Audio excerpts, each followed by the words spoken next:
Good morning, and welcome to the fiscal year 24-25 budget work session. This is a recessed meeting from this past Monday.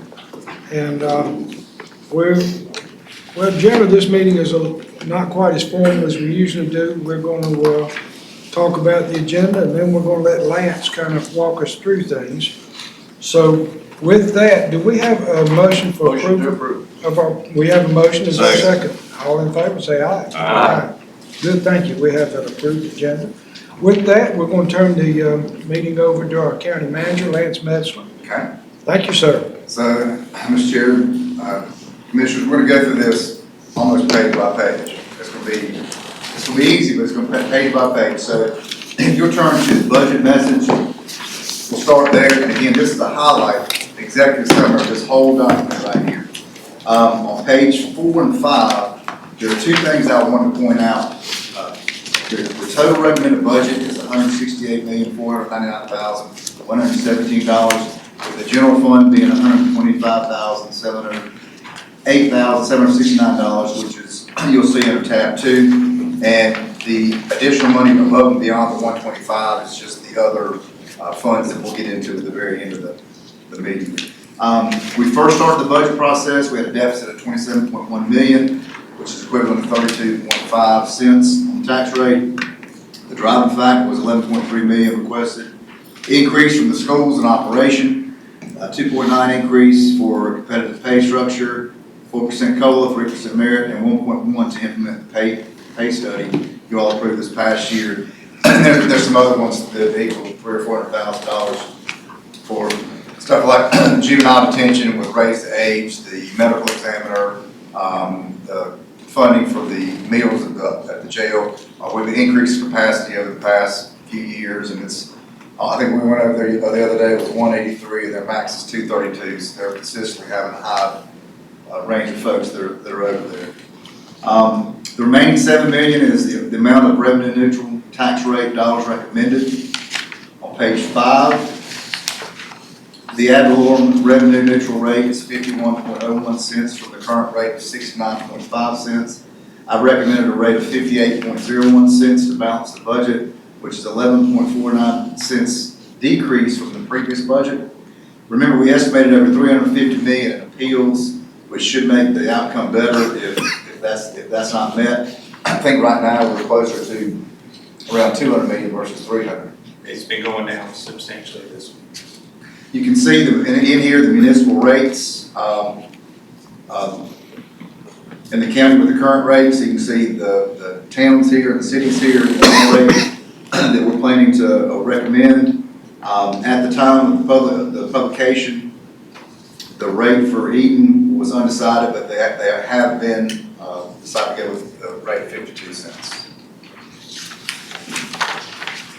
Page 6 is a discussion of your ad valorem tax in more detail regarding real property, public utilities, and motor vehicles. Our tax collection rate has improved from 98.52% to 98.61%. The collection rate for motor vehicles is estimated to decrease by a little less than 1%. The DMV collects these for us, so that's kind of out of our control.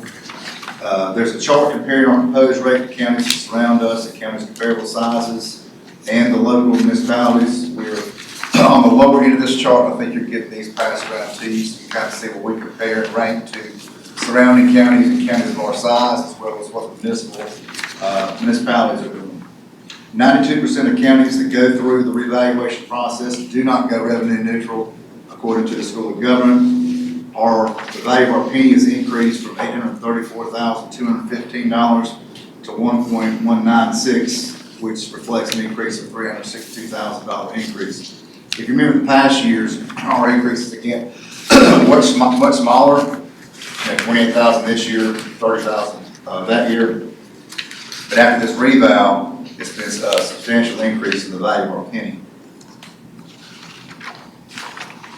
On page 6 and 7, the lower part of page 6, we're going to discuss briefly the sales tax. We collect 7 cents. Sales tax, 4.75 cents is remitted to the state. The county shares 2 cents with municipalities on a per capita basis. A portion of the 2 cents is also restricted by the state for school capital needs. 0.25 cents is for RCC and workforce development programs in the facility. We are forecasting a zero growth in sales tax because the spending levels are back to pre-COVID, and the distributions have decreased. On page 7, EMS fees, the increased revenue projections are based on current year expenses. Your public health fees have seen an increase in clientele in the department, the dental clinic, and the mobile dental unit. Economic development, we are adding a position in supplies, and that was funded through a grant through workforce development at RCC. Youth services has begun billing for Medicaid, and they did in the past. I'd like to thank previous Commissioner Pearl, who was, and Berger, who was instrumental in getting that going. Now we're estimating $80,000 this year. Years past, it was zero. So Tara's doing a great job with billing for Medicaid expenses. Hold harmless, we had been receiving $1.2 million in hold harmless, and based on the reduction of sales tax growth in Medicaid, we're one of only 20 counties that received nothing. Did you pass that around and get a chance to look at that? But again, we received nothing. There were, I can't remember how many received an increase, and some stayed the same, but it's got those totals on there. And at the very bottom, interest earned, we used to enjoy the luxury of earning a lot of interest in the past. We had, I think, we budgeted $2 million last year, and we're actually budgeting a decrease of $200,000 this year in interest earned. On page 8, we'll talk about the general fund. We have budgeted a little over $2.5 million from the usual, and this is the general fund balance plug in the budget. $1.8 million is budgeted for one-time contribution to the schools to bridge this year for low wealth funding. Hopefully that will be reinstated next year. $128,127 is in there to replace 2 vehicles, one for the fire marshal's office and one for public utilities. We have 2 expenses in there that will come from the jail canteen fund, which is restricted funds in the fund balance. One will be for the 2-year contract for the smoke exhaust inspection for the jail, and the other is the Veterans Court Diversion Program. And finally, on that page, health insurance, we did not have an increase in our health insurance. We've actually had a savings of 5.7% with us using the HRA, the Wellness Center, and some of the other programs that we have. We're able to be able to fund that without any increases. The bottom of page 8 and page 9 will discuss briefly the personnel. There were 22 new positions requested, and we're only recommending 4 positions and 3 reclassifications. Workforce development is fully funded by a grant through RCC. The mobile unit has been a big success, so we're recommending to hire a dentist, an assistant dentist, and typically we've seen with the dental unit has been able to fund itself through billing through Medicaid, so we're hoping that this will fund itself. We've been assured by our public health director that they'll be able to be self-sustaining. Got a question. Yes, sir. What kind of impact does this have on local dentists and their dental practices? Because now we've got the government competing with private. They typically don't accept Medicaid. You can correct me if I'm wrong. I'll field that question since Okay. I work in dentistry. My office is capped on the number of Medicaid patients that we take because it's not profitable for the practice due to the way that the billing is for Medicaid. So there are vastly more people with Medicaid insurance that can't find providers than there are providers willing to have Medicaid patients. So you don't see this as an issue? Not at all. While we're stopped, I do have one question. Yes, sir. You mentioned the decrease to our insurance of 5.7%. Is there any way you could quantify the percentage savings we've achieved by having the gym for the employees? That with the wellness center, with the nurse, there's no way I can actually, I mean, we could probably break it down at some point. But it saved us money. Well, it is because you're having people use it. People that, I've gone down and I've seen people that use it that normally wouldn't be using it. And so hopefully that will see a savings on insurance in the future. I'd like to say all that's tied to that, but I can't. But isn't it where you have those amenities that the health insurance provider takes that into Yes, sir. account for the premiums Yes, sir. that you They actually take pay. all of that with the wellness nurse down here, with our wellness programs, with the HRA program, yes, sir. We had 3 reclasses, one from assistant fire marshal to deputy fire marshal. And the 2 in social services, just to make us more functional. And we asked them where the priorities were, so these are already positions that are there, we're just reclassifying them. One's a quality assurance specialist to a social worker 3, and another one's a program integrity investigator to a social worker 2 position. The budget says we're adding 5.9 FTEs, the other are 1.9, and it's a variety of different issues with 1.9, not issues, but explanations with some being partially funded by the by federal government, state government, some of the public health government, so it's 1.9 positions, some going from, Like in the library, we took a position, it was a 32-hour, and went to a 20-hour position. So those things change these numbers throughout the year, just based upon needs in those locations.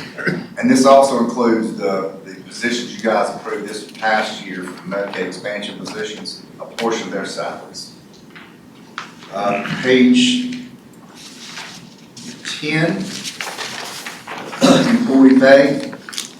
As I mentioned in my budget presentation, we have over 50% of our workforce less than 5 years experience, so we're trying to retain employees. We have to recruit and fill vacant positions. We are recommending a 4% COLA for current staff. Vacant positions, we're only recommending a 2%, but that's to help us assist in salary compression. So the position won't increase by 4%, the position won't increase by 2%. We're recommending a 3% merit increase as we did last year.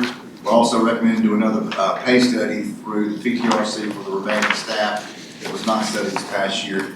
And what you're having handed out to you is a analysis of what we did with the surrounding municipalities as far as what they're doing with their staff this year. And to make sure we're competitive so we don't lose people to our municipalities here, much less to other counties. I have a question, I'm sorry, the passing said we're doing a 4% COLA and a 3% Merit, yes, sir. merit. The Now- potential of a 3%, Yeah, that is not guaranteed to staff, they have to earn that. yeah. Okay. Have to get average 3.25. There is a proper way to appraise their work so that we don't have friends and family getting the 3%, so to speak, right? Yes, they have to earn at least a 3.25 or. Yeah, there's mechanisms, so the 3.25 is a one-time 400, and then 3.5 is a 3%, and then the departments have a small percentage that they're allowed to give a 4% for people that are going above. Now, we have 2 elected officials under our purview on pay classifications, the sheriff and the register of deeds. And you all set that in the budget ordinance. Okay, and then in the past, though, those 3% merits, have they automatically taken those? Yes, sir. Okay, all right. And then the last thing I would say is if we do this, if this budget is approved, that would be about 21% total that could be achieved by employees over the last 3 years, is that correct? Yeah, at least, yes, sir. Okay, and that's quite a bit more than the last 9 years. Prior to 2021, that would be quite a bit more than was given to employees in the total 9 years leading up to that. Yes, sir. Is that correct? Yes, sir. Thank you. The bottom of page 11 to page 12 and 13, these are significant capital that I want to briefly highlight. IT and core infrastructure replacement. And if you want to ask any more questions, you have to ask Derek about that, 'cause I don't know. We're transitioning from Google use platform to Microsoft, which is a good thing for the county. Again, you have to ask him why, because I don't know why, and it's. We are switching. We both use Microsoft and Google here and have since my time here. Every year we review to determine if it's the most cost effective. And every year it's been best to keep Google and also pay the separate Microsoft license for our needs. Licensing models of both of those are changing. It is no longer the most cost effective to maintain both platforms. So we're switching completely to Microsoft. With that, do you have any security concerns or about the same? There's always security concerns, but as far as what's out there and things like that, there's no greater risk. Okay. by switching. I would say actually administration in helping us maintain it may even be better. Okay. Okay, moving on, under engineering and public utilities, HVAC replacement, we have the EOC, it needs to be replaced, it's shot. We're recommending to purchase a scissor lift. We've been renting this thing for years, and the amount to rent it, we could have bought it, which doesn't make any sense, so we're looking at buying one of those. And those are to do obviously do the windows and do the light hangings and all that other good stuff. We're recommending to purchase 6 vehicles for the sheriff's department. That you see in there, they're Durangos. We looked at options, we looked at sedans, we looked at Explorers, we looked at other vehicles, but these were the most cost effective. I don't like it because the gas mileage versus sedans, but they're not gonna have sedans for the next couple of years, so that's the reason. And the Explorer was more expensive than the Durango, so that's why we're recommending those. I have a question there also. Okay? When these vehicles are in need of repair, how is that currently being handled? Currently, we have a variety of vendors throughout the county that are on our system. They take them to those vendors, and those vehicles are fixed and repaired. So there's no in-house opportunity to fix those? That's right. And I know that there's several vehicles behind the maintenance building down here that belongs to the sheriff's department. Are those needing repair or? Some of those are for surplus. Some of those will be reused, handed down to the SRO officers. Some of them are for repair, but most of them are shot. Okay. And there are a few that we're using for homes. Yeah. Okay. Replace the vehicle transport vehicle with high mileage. This is where I think we're buying the one from the landfill. We used to have the landfill program where we did the trash pickup. That no longer exists, so they're gonna have to purchase that from the landfill. We can't just give it to them since it's an enterprise fund, so they have to purchase that. And that will be able to meet their needs to be able to transport folks. We also have in there a vehicle, it's an Explorer for funding for the, excuse me, I'm sorry, I'm ahead of myself. Public health vehicles, we have to replace 4 public health vehicles. Majority of this will come from their escrow funds. I think we've got 3 coming from escrow and 1 that the county's paying. In the capital improvement plan, which is at the bottom of your page, I've recommended that we go revenue neutral with the CIP. In the past, it was 5.5 cents. We're recommending to go to 4 cents, which is revenue neutral rate.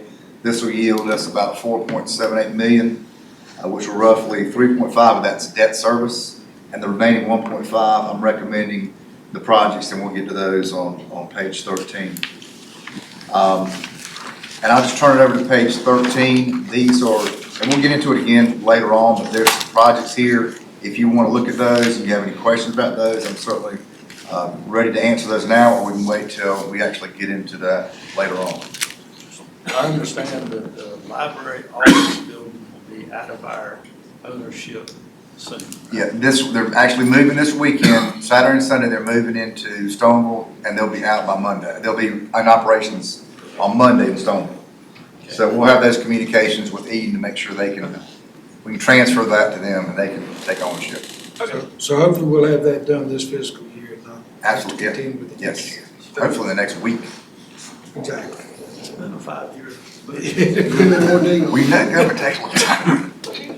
Okay, page 14, we're entering into education now. We're recommending an increase in operations funding by 3.25 million. For the schools, we're recommending no increase in capital outlay. Recommended providing a one-time increase of 1.8 million. Again, to bridge that gap on the losing the low wealth fund this year. We're in hopes that next year, there'll be reinstated funds. Restricted sales tax, the school's facility committee has worked diligently to develop a plan to fund both PAYGO projects and debt service projects. And so that's where they'll get the funding. Recommended no increase in current expense allocation and no increase in capital outlay for the community college. RCC is projected to receive 3.2 million in sales tax from the quarter cent sales tax. 1.83 million is committed to debt service and for the Workforce Development Center. The remaining 1.3 will be transferred to RCC for workforce development programs if the board so chooses. Page 15, highlight fire districts. We provided the fire districts with projected tax revenues in February. The new revaluations with revenue neutral provided to all the fire departments was on May 9th. New revaluations were delayed due to new numbers not being released until early April, and then we had the deadline for the appeals on May 8th. The proposed budget recommends revenue neutral for all fire departments. We did meet with Derek and I did meet with the Fire Chief Council Chairman, Perry Hall, with Chief Sergeant Bethany. We explained to him the process. I think he learned a lot from that meeting. We plan to meet with the fire departments in January to discuss this process, and I want them to focus on their budget, not necessarily on the revenues. We can get to the revenue part, but they need to develop the budget, what they need, what their needs are, both short-term and long-term. They meet with us, we look at the revenues they have. If it's justifiable, then we'll come back to the commissioners with a recommendation for an increase in fire tax district if it's justifiable. And so each department submitted a budget, Yes. and the monies that they are receiving, is that equal to or greater than what they had budgeted? Greater than what they had submitted on their sheet to us. There were only 2 departments that submitted higher, but there was no supporting documentation for that. It was just use an example, they asked for 100,000 more, but they didn't have the public hearing process, they didn't have a letter from their board of directors, they just submitted more with the higher amount. The contingency, we recommend maintaining that at 350,000 due to uncertainty of a variety of different things. We don't try to use that a whole lot. We haven't used it a tremendous amount this year. That's just there in case, fuel decides to go up or some sort of emergency thing we need. I think we've spent maybe 50,000, 60,000 this year. How do you treat the carryover? So what? It dumps back into fund balance. Goes back in fund balance? Yes, sir. Yes, sir. And just a reminder about fund balance. In years past, we've had the pleasure of having a decent amount go back into fund balance, but we've been being tighter and tighter with the budget, so we're seeing a lesser amount go into the fund balance. So just keep that in mind as we're starting to true up revenues, expenditures over the years. You can verify that. Yeah, that in addition to, these one-time monies stopping, pandemic money stopping, plus getting to full employment. We had a lot of lapsed salaries in years past going to fund balance, but now that the employment numbers are higher, that's taking up more dollars. So out of 660 full-time and maybe around 200 part-time, we're only down 40 folks. So we're doing right with the pay plan and what we're doing to keep folks and retaining folks. We're doing a good job of that. That's the lowest I've seen in a long time. Does that include sheriff's office and EMS? Yes. In the sheriff's office, You'd have to ask. there are This was as of Monday. about 18. There's 5 investigator, 5 patrol, 1 transport, 1 bailiff, and 5 detention officers. By EMS. EMS, we've only got down 4. And remember back when, Case still rides a truck periodically, he was on there the other night, but I don't know if he does that as enjoyment, as a bored, or what, but he was riding the other night. That's the budget in a nutshell. Again, that's executive summary. Now we're gonna start going through the meat and potatoes of the whole budget. The budget briefing is on page 16. This is the budget brief with your recommended budget by department and fund. This is a summary of all your budget. You see the 168 down there and the 125. The 125 is the general fund. The other funds equate to 42, roughly 43 million, and we'll get into those. Any questions on the budget briefing? The tax rate was at the top 69.5 cents. Revenue neutral rate is 51.01, and we're recommending a rate of 58.01. Again, to reiterate, the value of the penny's gone up, and we're going to recommend in the future for revaluations to be every 4 years versus every 8 years. This year, as you all know, this was a baseline year, so we will actually put boots on the ground at every piece of property. Probably probably won't need to do that for the next 3 revals, but the 4th reval, after that, the county will probably need to do another one like this. I understand there are basically 3 different levels Yes, of this. This year, we went the most extensive. yes. The discussion was that in the next year, we could go the next level down, or maybe start at the lowest level next, and then work our way back up each consecutive revow. Next year, we anticipate doing computer through the flybys, and then some windshield, but mostly the flybys, because that will give a true pic of what has transpired between this revow versus the upcoming revow. Those flyovers we pay for every year in the February, early March. While you're talking about it, for the public information, give us an idea of the cost difference between the 3 levels that we generally use. The one you did this year was like 1.3 million. Then you'll go to probably 500,000, 600,000 to 200,000 or 300,000. Yeah. So that's a rough estimate. Don't hold me to it. It's just. Well, that's close to the numbers we Yeah. discussed earlier. Well, some of the public things we do, we do this internally and we don't have the personnel. And that's why we have to budget money for it. Summary of revenues is your next tab.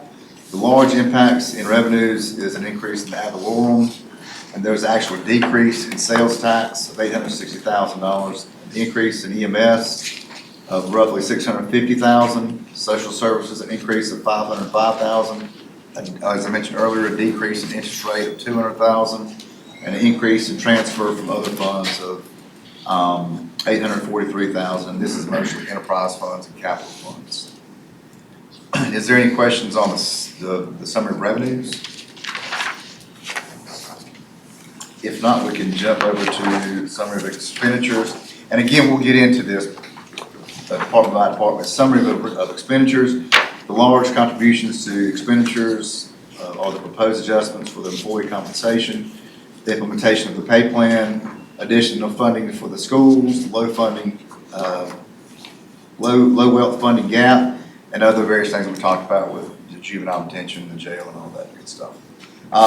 So go over to mandatory discretionary service matrix.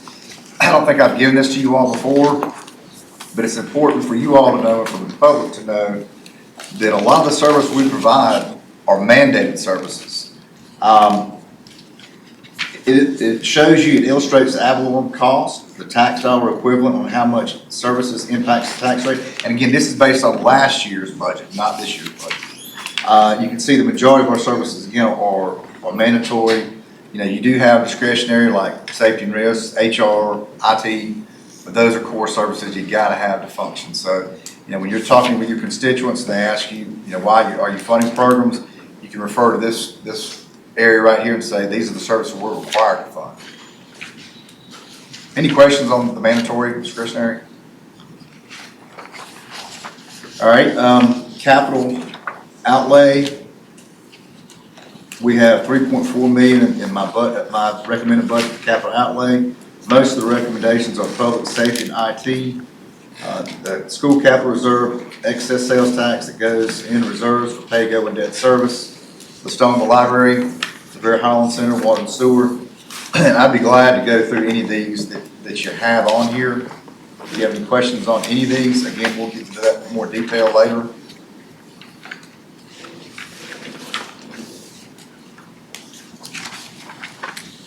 All right, we'll go to replacement of vehicles. In the recommended budget, I recommend to replace a vehicle in building inspections, a vehicle or a truck in EMS, provide a remount for EMS. We did the truck, as you remember, we bought the truck this year. So next year will be a remount, and the year after that we'll do the remount and buy a truck if they're available. Just depends on the availability of them. Purchase a truck for maintenance to replace one of the high mileage funds. We recommend that, as I mentioned earlier, out of fund balance. That's the one from fund balance. Purchase a truck for the fire marshal's office. Again, that was the one I mentioned out of fund balance. The vehicles for public health, as I mentioned, those are out of escrow, ones from our general fund. Replace the 6 vehicles for the sheriff's office. replace an animal control truck, replace the transport vehicle that transport inmates across the state. The next page reflects vehicles that weren't recommended. We had several vehicles that were asked for that we did not recommend on page 25 and 26.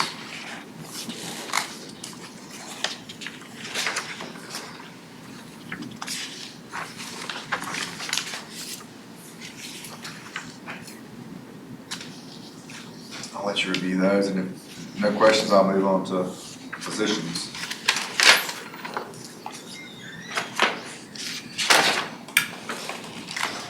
All right, page 20, I'm sorry. Just, Yes, sir. so, I see we've got mileage, and I know I talked to Derek. And I understand y'all have in place for some period of time, a program that's keeping up with these vehicles, the oil changes, the mileage. As far as when deciding to replace the vehicles, what are we looking at? Are we looking at the other issues with the vehicles? We're just looking at mileage?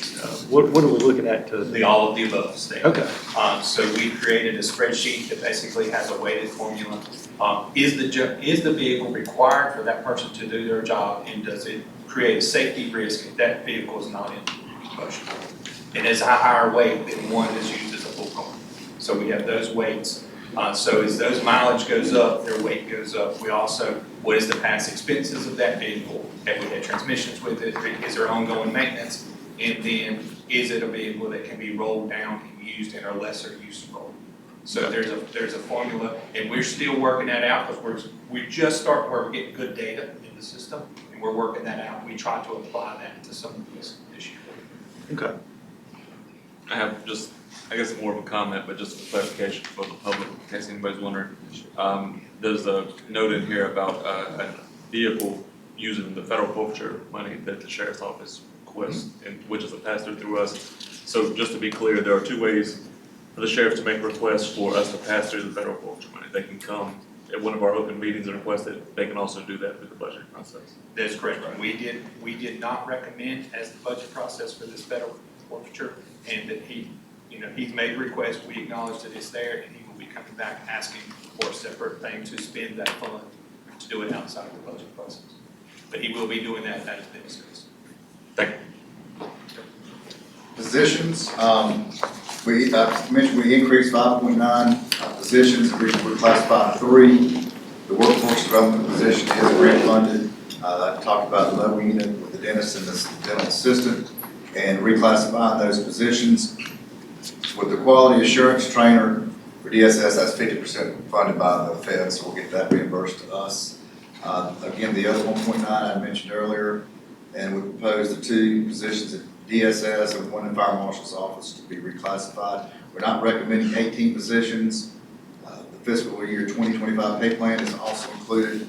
As you can see in here, the changes in the positions were net less than 1% of change.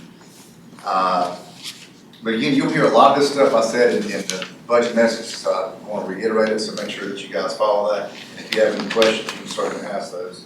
On page 28 is a list of the positions that were, again, recommended, the ones that were not recommended, and then page 29 through the rest of this tab is our pay plan for fiscal year 2024.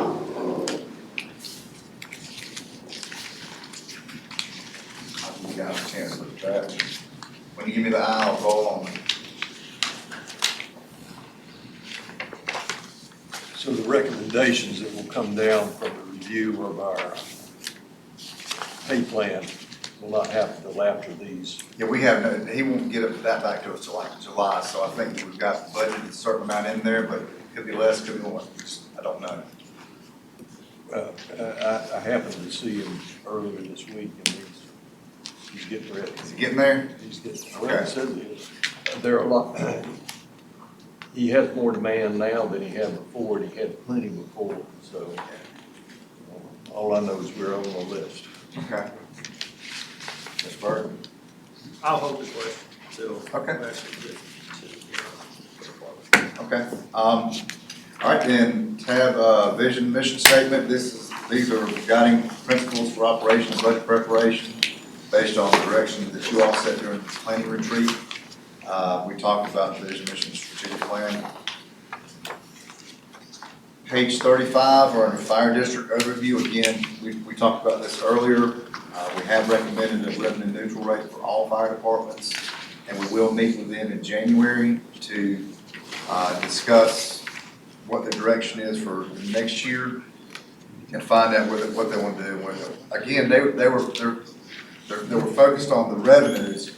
We'll make sure they focus on their budget to prepare a budget with annual operations and debt service if they need debt service. And then if they present it to us and it makes sense, they need something and need an addition to the fire station, need a fire truck, something like that, then we'll come back to you all and request an increase in what they're asking for. Most of them seem to be fiscally responsible. We have had a little bit of discussions on going revenue neutral, but we again explained to them, this is the recommendation. We haven't had anybody come to us with an increase other than 2 based on their budget, and so this is what we're recommending. As far as the vision, mission, and strategic focus areas, if we made any adjustments to that, at this point in time, y'all would be able to put that into place, right? Best that y'all can. Sure. Even though we normally do that, I think, was it February? It's a workshop. Okay, all right, Is there anything that need to be changed? not yet. Have we had any public inquiry in this area? I mean, I think they're unaware of this is very important. Yes. Page 34. Well, if you guys have any changes, we can certainly do that at any point during the year, but typically we meet in February to talk about that. But if anytime during the year you want to change it, we change it. Yeah, we'll address that a little bit later this morning. Okay. Thank you. All right, fee schedule changes. There are a lot of changes that are recommended from EMS, environmental health, fire marshals. In fire marshals, you'll see in there changes that we had that typically we hadn't charged in the past, but we're going to charge now. And that would be basically the ones you would bring your attention to on 38, page 38.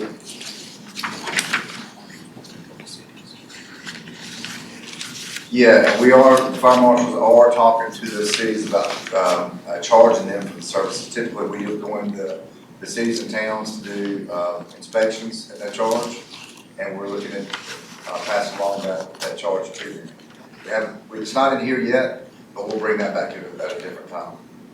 And that's something that we should have been doing. All other places are charging their cities. It's a service for some reason has been provided uncharged. So Melissa and Kate are working with that. Do any of the municipalities provide this service themselves? There are a couple that have capability, and that's part of their discussions that they're having. with the Reason towns. and Eaton, do they do that? Reasonable need to do, and Madison is coming on board with doing theirs, but we still do Madison's at this point. Okay, thank you. Budget calendar, you've seen this before, just want to make sure that was included in the packet. Your budget ordinance. This is the draft budget ordinance. Once you all are satisfied with the budget, you would approve the budget ordinance, and this is filled with all the information and data and stuff that you've seen in the past. It does set the rate for the chairman of the board of commissioners. It sets the rate for the salary for the sheriff. It sets the rate for the salary for the registered deeds.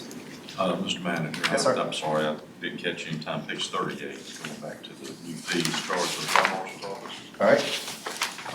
The tank installation or removal permit, can Mr. Case speak to that, or somebody with that talking? Is that underground storage tanks for fuel, is that what we're talking about?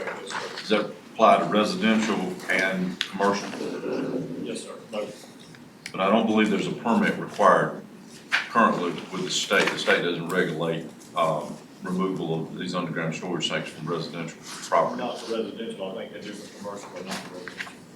Mr. Manager, I would have an issue with charging the fee to residential users of this. A lot of our homes have prior underground storage tanks for diesel fuel or fuel oil. and they're removing those, which would be a great, enhancement to the environment for this particular section. We could That, take, they're not, in other words, the state doesn't even, monitor that or charge a fee for it or have a permit.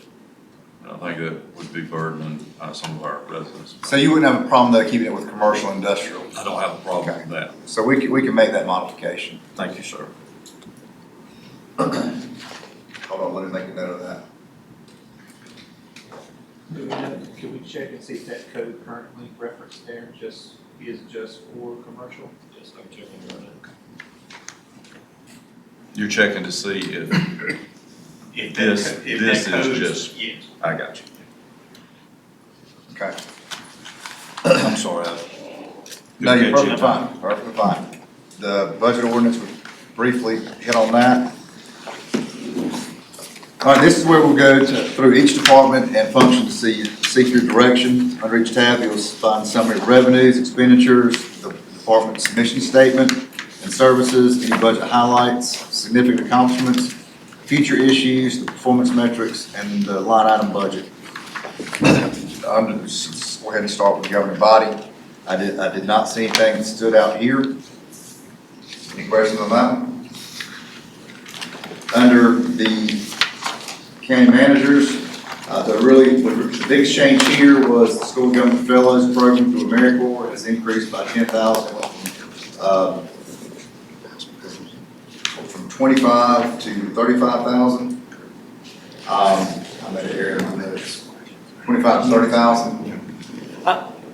I'm sorry, once you get, go ahead with your numbers, but once you get to the goals part, I want to ask some general questions. Okay, we go with the governing body first? Well, that's fine. I mean, what you've got behind governing body, you've got some positions and some goals under those positions. And I noticed throughout the budget book, behind the tabs, there are goals, and we've got a number of places where we've got check marks, and we've got some things that indicate commissioner goals under different tabs.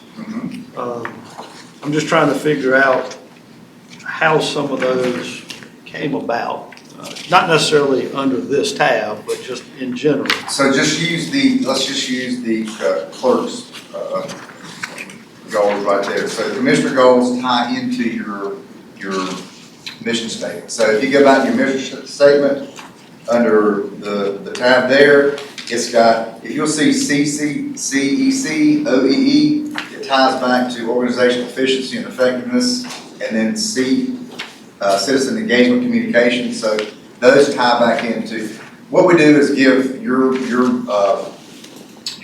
goals and objectives to the departments. The departments say, okay, here's how we're gonna meet these, and so they tie their goals and objectives into your main goals and objectives here.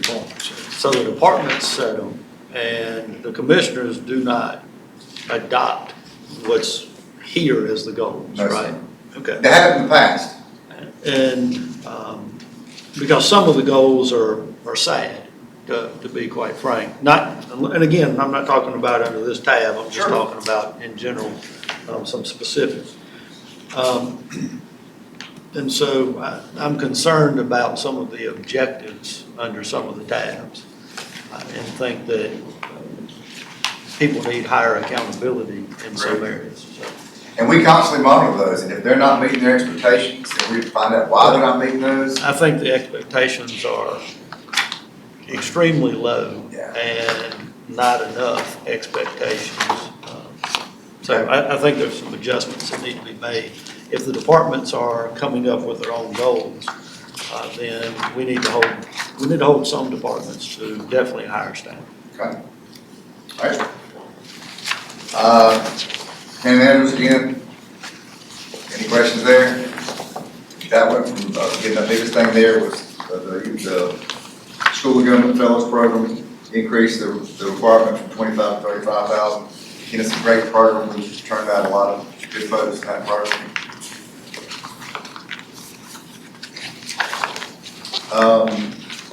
Public information officer, there was actually a decrease here. currently advertising for this position. We've got about 26, 27 applications. We've interviewed a few, it's still an ongoing process. This is something that I've mentioned to a few folks in the past, just kind of in passing. With local dollars, we ultimately fund a public information officer at, I think, 3, maybe 4 positions. And then with federal dollars, we fund 1, if I'm not mistaken. Because we've got 1, the school system's got 1, sheriff's department's got 1, and DSS has 1, which is the federal dollars. Am I missing any? Public health has that. Economic development. Public health, economic development, and DSS are half PIOs. They have other job responsibilities, so they're not fully dedicated to PIO. The ones that are fully dedicated are the one we have here, the schools, and the sheriff's department. So we certainly should be in the news every day, not the way we recently were, but we certainly ought to be in the news every day in some capacity with the county. That's correct. Unfortunately, right now, we can't because we're the PIO right now. We don't have Right. time to, but. Right, but I'm talking about overall, between the school system, the county, RCC also. RCC, I mean, so we are locally funding a lot of money for publicity. That's what it That's is. correct. And we seem to only know how to get into the news for the negative things. It's been a trend lately. So, And I think we're in agreement that there's room for great opportunity here. But I will say, unfortunately, the news only reports what the news wants to report. well, we And give them, we send out, and I know the school system, that we send lots of things to the news. They don't choose to carry the stories. well, we're putting some things on the silver platter for them. We agree with that too. We agree. But we agree there's lots of opportunity. And I guess, is there any way to collaborate? I mean, we're spending so much money on public information, I'm not so sure that we're wisely spending money. When we have that many, I mean, if we've got school system, RCC, us, Sure. the sheriff's department, part-time in some roles, economic development, we got federal dollars with DSS, which we can't control that, but I just don't know if there's any way to.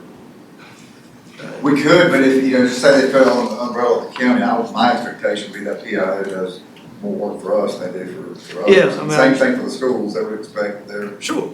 so. Okay. But to Commissioner Berger's point, I don't know exactly how the process works, but it seems like information from departments are fed to our PIO, and then our PIO consolidates it and puts it out. I don't know that there could be an efficient way to do that where there's somebody centralized that receives emails from those other places and then just puts it out. If you did that, you'd have to hire 2 or 3 people internally. Sure, I think, but the goal would be to reduce the overall number because we've got, what was it, 5 total? 4.5. 4.5. Yeah. So the goal would be to reduce the overall expenditure that we've got as far as we're locally funding all but the DSS with local dollars. And RCC. That's not coming out of local dollars that we're giving? I don't You know. don't I mean, they know? get state funds. I don't Okay. know. I couldn't answer that. I'd just like for y'all to Okay. take a look at it. Quite frankly, if the county PI is doing the job that they need to be doing, we want them to do going forward, I don't know that they would have time to do anything for another department or organization, because there's a lot going on, a lot of good stuff that needs to be promoted in the county. And then with economic development, I certainly believe that group probably is operating as efficient as they can with a part-time person. Because of the nature of the work that they do, that probably needs to be handled out of that department as well. Quite frankly, sometimes the commissioners are finding out information through public information sources that we didn't know. So we might not want to cut some of them off either. Well, it just seems to me, what I'm hearing is we need to try to get these folks to work together and coordinate a little tighter so that we have more of a unified presentation. Is that part of the discussion? Right, I mean, ultimately, we're funding 4.5 positions, and I'm just asking the question whether or not we can reduce that overall cost, not necessarily down to one. I'm not saying that at all. I understand it's not practical to get down to one. But if we're using local dollars to fund 4.5 positions, that ends up being $250,000. Yeah. And And, ballpark. So I just don't know if there's a way to reduce that overall cost since it's local dollars funding that many positions doing what should be the same thing. I will say that, But to let's some- use the DSS and public health. They're PIO by name, but not by job function. They have rules and policies that they have to abide, and they have to have a designated person to get that information out. They do other functions than just that PIO, so they're not a dedicated role. So they are other duties, and I do think actually we do receive some of the funding from the state in public health as well, because they do other duties other than PIO. In the school system, he just told me, they're only a 1/4 PIO, they do other functions as well. Okay. Yeah. And it would seem an opportune time to look at this whole thing. You know, the last thing we want is one area of the county reports one thing and somebody else, God forbid, has something that conflicts with that. That's why we're taking our time to hire the right person to go in this position, so that we have the right person that can provide the adequate information to get out there that the board has been requesting to put out there. Right. Yes, sir. There you go. All right, safety and risk. Is there anything? I don't have anything that stands out here. Well, Not at this time. yeah, I think we do need to thank Chris for the job he does and commend him. I mean, he can only do as good a job as people allow him to do. And I think we do need to address some goals and some things that help him. Right. Because if people don't tell him stuff, he can't do anything, and so we've got to do something, but he's done a tremendous job at this point.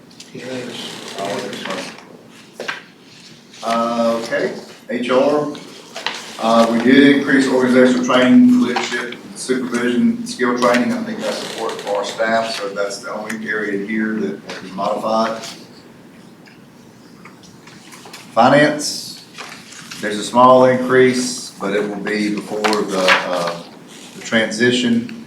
Pat's retiring in September, so unfortunately, we're gonna have to find a replacement for her, which will be pretty difficult to find. And we passed an ordinance to stop that.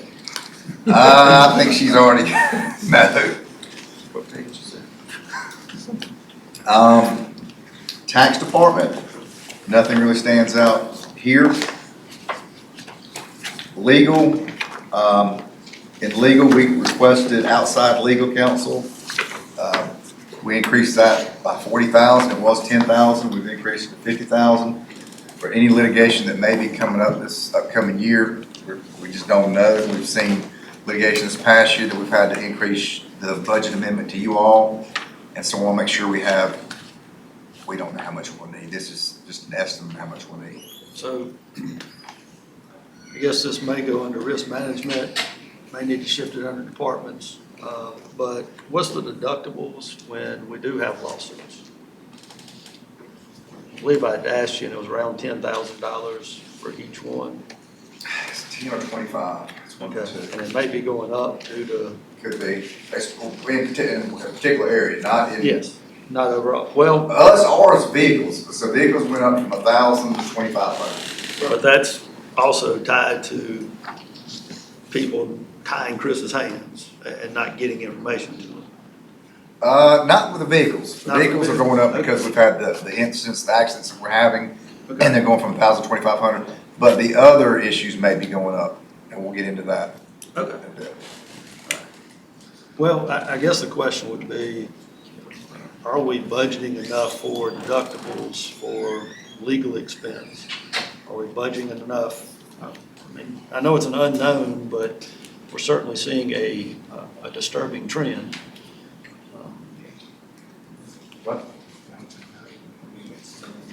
I mean, it's an unknown. I mean, It's an- this could be a place fitter right now. If it costs us $100,000, we just have to come back to you guys at a regular meeting request and have that as an agenda item to talk about. Okay.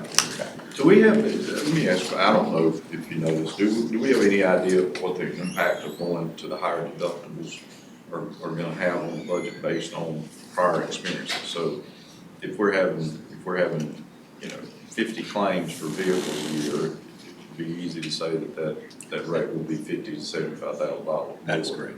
Okay. Do we know how many incidences we're having currently on average?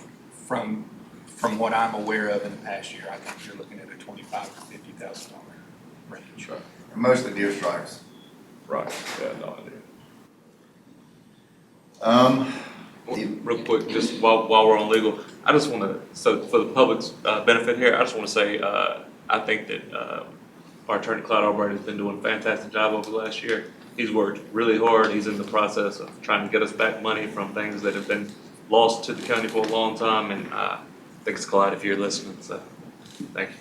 I agree with you 100%. And that's part of that increase that we're asking from 10 to 50 is he is dealing with issues that we've had going on for some time and he's addressing.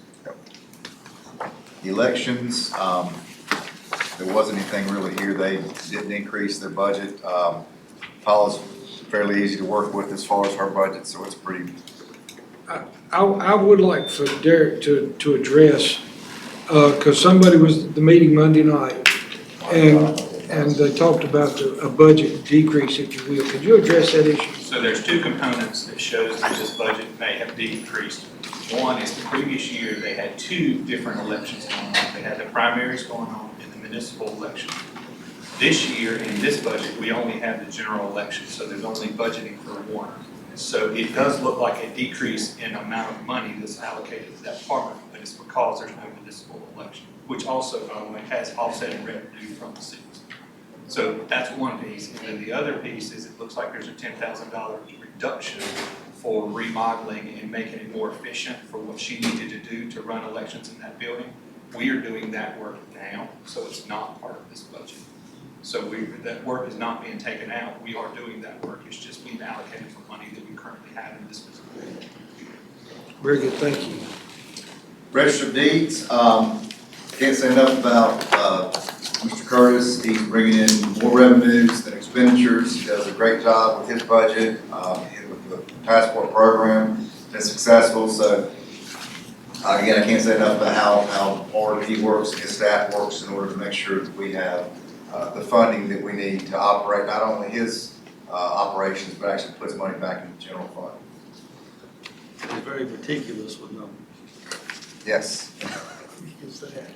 Yes, information technology, this increase, it went up by 30%, but most of that's one-time funds, converting our internal communications from, like he said, from Google to Microsoft platform. That's around $500,000.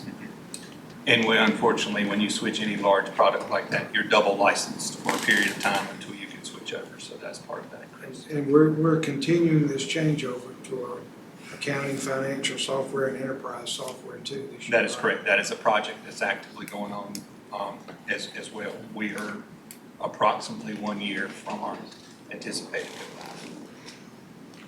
Have we completed the inspection department's software program where we're being able to see what problems are on the job when they send out the pass-fail? So the answer is as far as implementing it, doing things like that, yes, it is complete.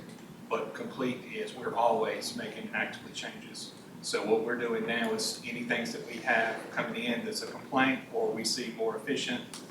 This week we reworked multiple things that could be done online because we saw 50% of those items were being done online instead of somebody coming into the office. So we're making sure that we're rolling that to other things. So it's a constant working process. The product is in, but we're always trying to improve.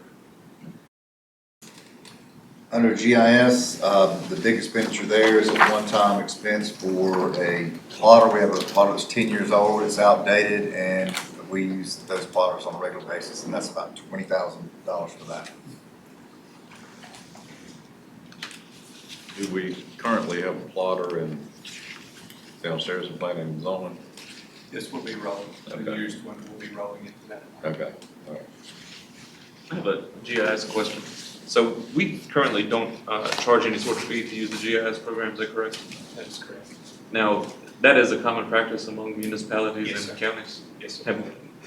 Have we considered that or? Charging? Yeah, is there a reason we don't do it, or I'm just curious? It's just a service to the public. I mean, we haven't charged. I mean, I know some places do. You have to sign up and you have to pay an annual fee for it, but we just haven't.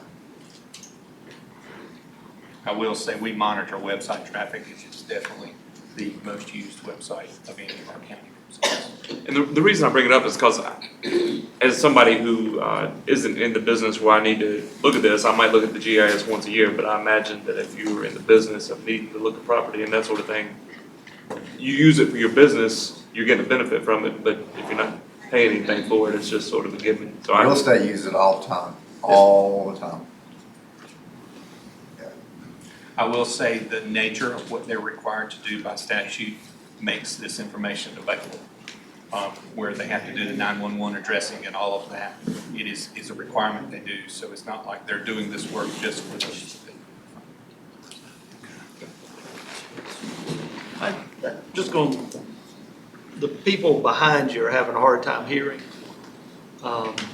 You may try to. Well, No, I don't not know. you, Oh, not you. Yeah, Derek, speak up. I'll speak up. yeah, but I was just checking with them, he could pick it up fine as far as online, so You guys that's all. hear me? Can't hear Derek. Derek's got to speak up. He said- he said right there, but-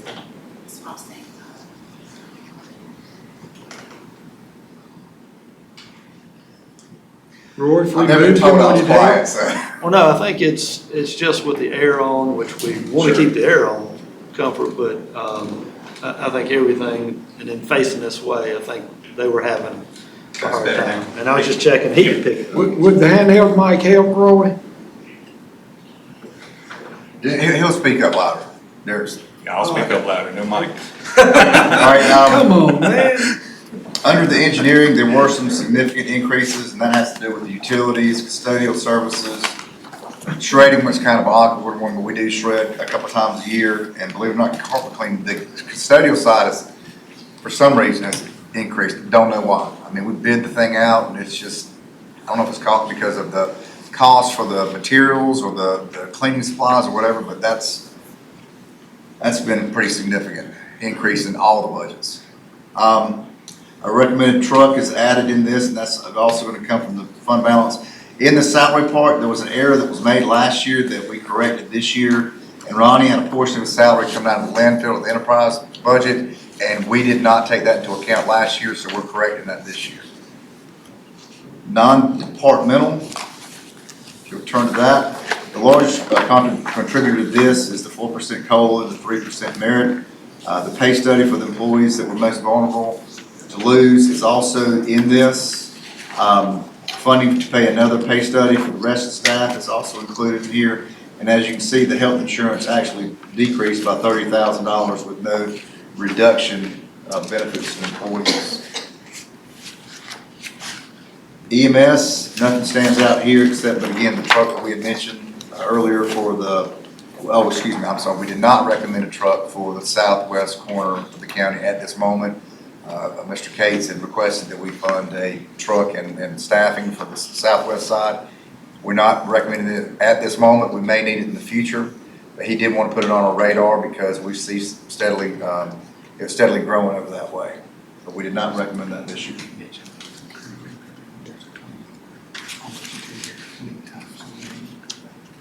Yeah, there's currently a 2-year lead time on trucks, so we may have to come back in the middle of the year to ask you guys to give us permission to approve those because it's just, they're the demand and supply is difficult to match up. What is the cost to fund an EMS unit in the county? Full in, I think I got, it's over $500,000 just for the truck and the equipment on the truck. I believe that you told me it's about 1.3 million time you If do all you the added the equipment, staff people, to the do- staff and all that stuff. You're looking at 11, 12 people to fully staff it, so you're looking at nearly $1.3 million For one unit. for one unit Thank you. to run 24/7. Fire marshals, again, I discussed that to replace, to increase the budget was for a one-time person to replace Jeremy's vehicle. I don't know why I have that in there. Anyways, replace a vehicle. Emergency management, nothing stood out here to me. 911 communications, there was nothing that stood out there. They had a basically average 5% increase. Emergency services, which is Kate's, nothing stood out there. There was no major things there. Medical examiner, the recommended budget reflects a $65,000 increase due to the state catching up with the autopsies and an increase in the rate going from $1,750 to $3,625. So they almost double their rates for the examining of bodies. Okay, Sheriff's Department here, and he'll be, I'll have, the sheriff will be here after at budget deliberation time, but nothing really stood out here. Mainly the increases that we looked at, and I went through it thoroughly, as well as Derek, were just the salaries, the separation allowance, the overtime, everything tied to salaries. So it would be the separation allowance, overtime, FICA, retirement, 401k supplemental, and workers' compensation. But there was nothing that I really saw that was substantial there. But we can get discussions after once the sheriff's here. Jail, utilities have increased there by roughly 40,000. Inmate medical services contract was increased by 87,000 for a higher inmate population. We have included an LPN nurse in there. Currently, we only have one at booking screen and inmate medical needs, and they honestly need another LPN over there. The food services increased close to $100,000. And again, that's cost number one, the meals increased cost, but number two, the amount of inmates that we have that are at the jail. Capitalized capital, we, as I mentioned earlier, we're purchasing the inmate litter van from the landfill, a new lower miles per gallon for transport for mental health patients. So we're looking at purchasing an Explorer. The reason Explorer for this one is the Durango's too small to have two deputies to drive together, because if you had a Durango, then you'd have to have the equipment in there. Person couldn't sit over there, so the Explorer's a little bit bigger. So the two can sit in there when they transport mental health patients, wherever they have to go to. And capitalized capital in here is to repair and bring up to standards 33 shower stalls, and to start a multi-year project to replace the doors that are not working adequately. I think this year we're recommending budgeting for Pod H5.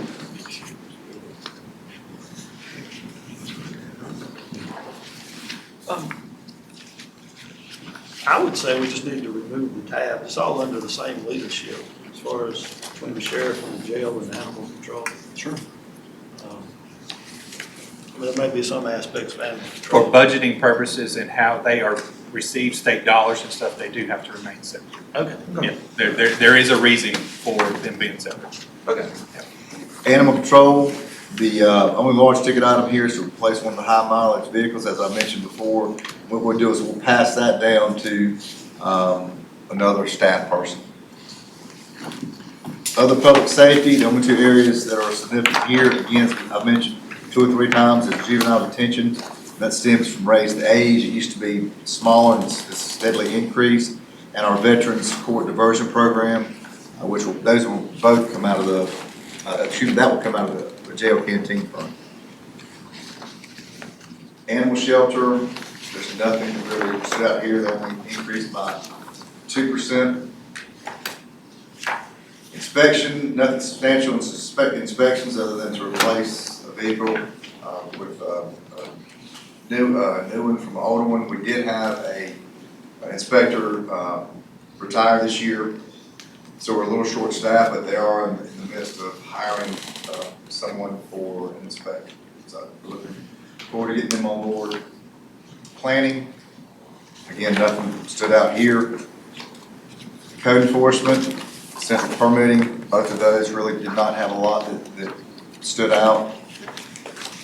Airport, nothing significant here. This is just our $70,000 contribution that we normally do to the operations, and there's $16,667 match for the non-primary entitlement grant.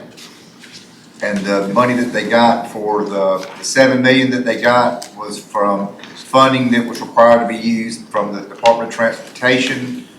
So it wasn't county dollars that funded those capital needs, it was actually money from the state. And just kind of to piggyback that, there's a lot of folks that don't understand the requirements when we get certain monies. So we couldn't move that money around. No, sir. Had to be spent at the airport. Correct.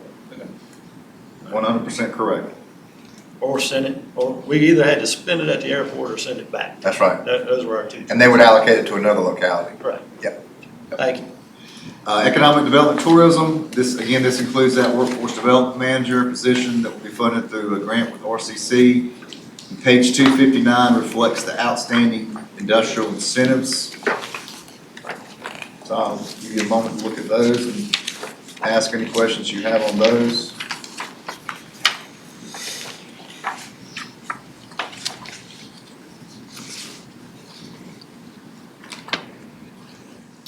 Other economic development, this is just the 25,000 we budget every year for the maintenance over at the Reedsville Industrial Park. We put in 25, the city puts in 25, so it's $50,000 for maintenance over the industrial park, mowing, all types of stuff over there. Cooperative extension. The big ticket here is, again, the cost of the cleaning contract. It doubled from $17,000 to $34,000. I guess I'm in the wrong business because they are, I don't know what the chemicals are costing, but they are having to increase the cost. Lance, did we see any sort of an increase during COVID with our cleaning staff? I mean, did it go, was it up for COVID, did it come down and now it's going back up, or has it stayed, has it just been constantly It's just been increasing? going up. We were consistently under contract with existing contracts during that time. So we never saw an increase during I COVID? think we saw the results after when we started bidding some of these out. These jobs were bid out and they're coming in substantially higher. Gotcha, okay, thank you. Soil and water, nothing stands out here other than we have $100,000 that will roll over this fiscal year, and you're adding $100,000 in this year, so that would be $200,000 for the farmland preservation program that's available for that. Again, $200,000 really won't go a long way, but each year you put in money, eventually it will be substantial because the state will match with 50%. The state will match 50% of that. So eventually we'll be able to get where we need to be. Lance, is there a limit on the 50% match from the state? Not that I'm aware of. I might mention to you, that state committee met the other day, and demands, requests have gone way up. But in the process of doing their normal business and reviewing the various applications for those conservation easement, farm easement, our county was singled out and recognized for being a contributor. Quite a few counties do, but most counties do not contribute to this. Integrated health, nothing really stood out here to me as far as anything. Public health, we recommended the vehicles, talked about that, and also the dentist and dental assistant for the mobile unit. But that's the only things that stood out for the public health department. Social services, again, the only thing that happened here, the reclassification of the positions that we talked about earlier. Veteran services, Wanda does a great job, doesn't request a whole lot, does a very good job. Other human services, the only modification that was made here was an increase in Health Incorporated by $3,100. And they do a fantastic job. I mean, they do a really good job. Lance, if I could just, on veteran services real quick. Okay. Wanda came and spoke to the Health and Human Services Board the other night. And for any veterans out there that are listening, she really has an open door policy, and she made it sound like she would just bend over backwards to help you, so if you have any questions about trying to get any benefits that you were entitled to, please reach out to Wanda with our Veteran Service. Thank you, she does a very good job. Youth Services, nothing again really stands out here other than the fact that with the leadership of Commissioner Berger and Commissioner Parker, we were able to start billing for Medicaid and bring in additional dollars to meet, offset some of the expenditures that they have.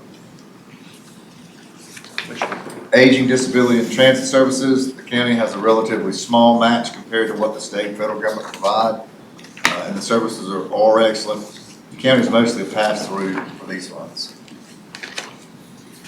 Library, nothing really stands out here, other than, as I mentioned earlier, the administration over in Eden will move from Boone Street, will move from there to Stonewall. They're moving the stuff out Saturday and Sunday. IT is going to help them as well, and so they should be operational in Stonewall Monday. We'll try to work with the city of Eden to have that property transferred over to them as soon as possible, hopefully before the end of the fiscal year. Other culture, again, nothing stood out that you normally don't fund in that. Well, I'm just, it's more a curiosity question.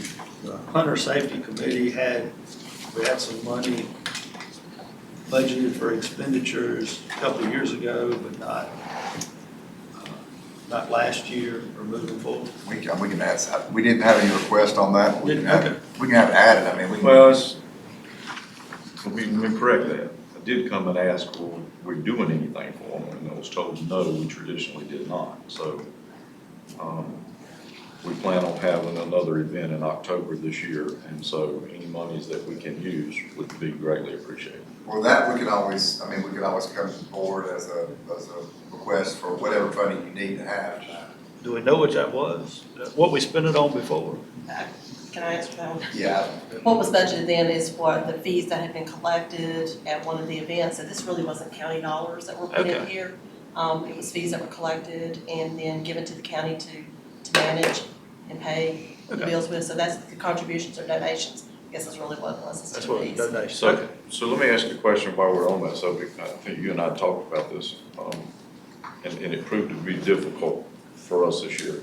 The county would prefer that this group did not set up a checking account to handle their funds. Is that correct? Or I think you and I talked about it, and you said you would prefer not having something go through the county. Correct, if they're nonprofit and they're organized to a level that they can handle their own, finances and organization and processes, that's better. If we need to handle it, if it's something that does come through us, they have to abide by all the purchasing and rules that we have to abide to, so it makes it a little more complicated. So would it be permissible for this group to apply for nonprofit status as a committee of the county? I mean, that's If they did that, maybe a that's Clyde question. Yeah, Yes. I don't know the answer to that. Okay, because what we did last year, we actually had a group, conservation group step forward, and we got donations through them, which were tax deductible to the donors, but it created a problem for them, so I think this year, they have to basically be the sponsor of this outdoor event, and they pay the bills and all that stuff, which is okay, but it's really a county function, and I would rather for the county to be recognized as doing this. And if they made donations to the county for this, if the county picks up this operations, that would be tax deductible to the donor as well. Okay. So is that something maybe you could check on, get Clyde to check on so we can see, because we're getting ready to get started with that. And I do just have a question. So, under the other cultures that you have listed here, all these other line items are nonprofits, is that correct? The Historical Society, Denver Bass Association, PEG, well, the RCC, but Arts Council, Fine Arts, I mean, those are nonprofits. So is it just easiest to put these here? I mean, it seems like if the committee is through the county, it doesn't seem like it would fall in this category, I don't know. So these are just straight donations to these nonprofits. The Hunter Safety was a little odd, that was donations made to the county that the county handled. So if the donations come straight to the county, we could still leave it there like that. Okay, I was just curious. Schools. Again, we received, the public schools budget, and they were requesting for an increase of 11.2 million in current expense allocation, and no request to increase the capital outlay. This budget recommends a $3.25 million increase in current expense, along with $1.8 million one-time allocation to bridge the gap in low wealth funding, which again, hopefully will be reinstated next year. The school facility committee has worked diligently to develop a plan to fund both PAYGO projects and debt finance projects, and I think they're currently working on those now. We have the school here, and we can discuss more once we get to them, but this is my recommendation. Community college requests 11.6% increase in current expense, a 44% increase in capital outlay. The recommended budget maintains the current year appropriation and recommends a small increase in capital outlay funding because the debt service and the science lab has continued to decrease. Currently, $1.39 million in course and sales tax is transferred to RCC. For workforce development programs, the remaining $1.83 million is sent to the county's debt service fund to cover debt for the Workforce Development Center. Debt service is the Gatsby 87 requires the county to post debt service leases, which is the Toshiba copiers for all the county, and the Pitney Bowes postage equipment for the sheriff's department.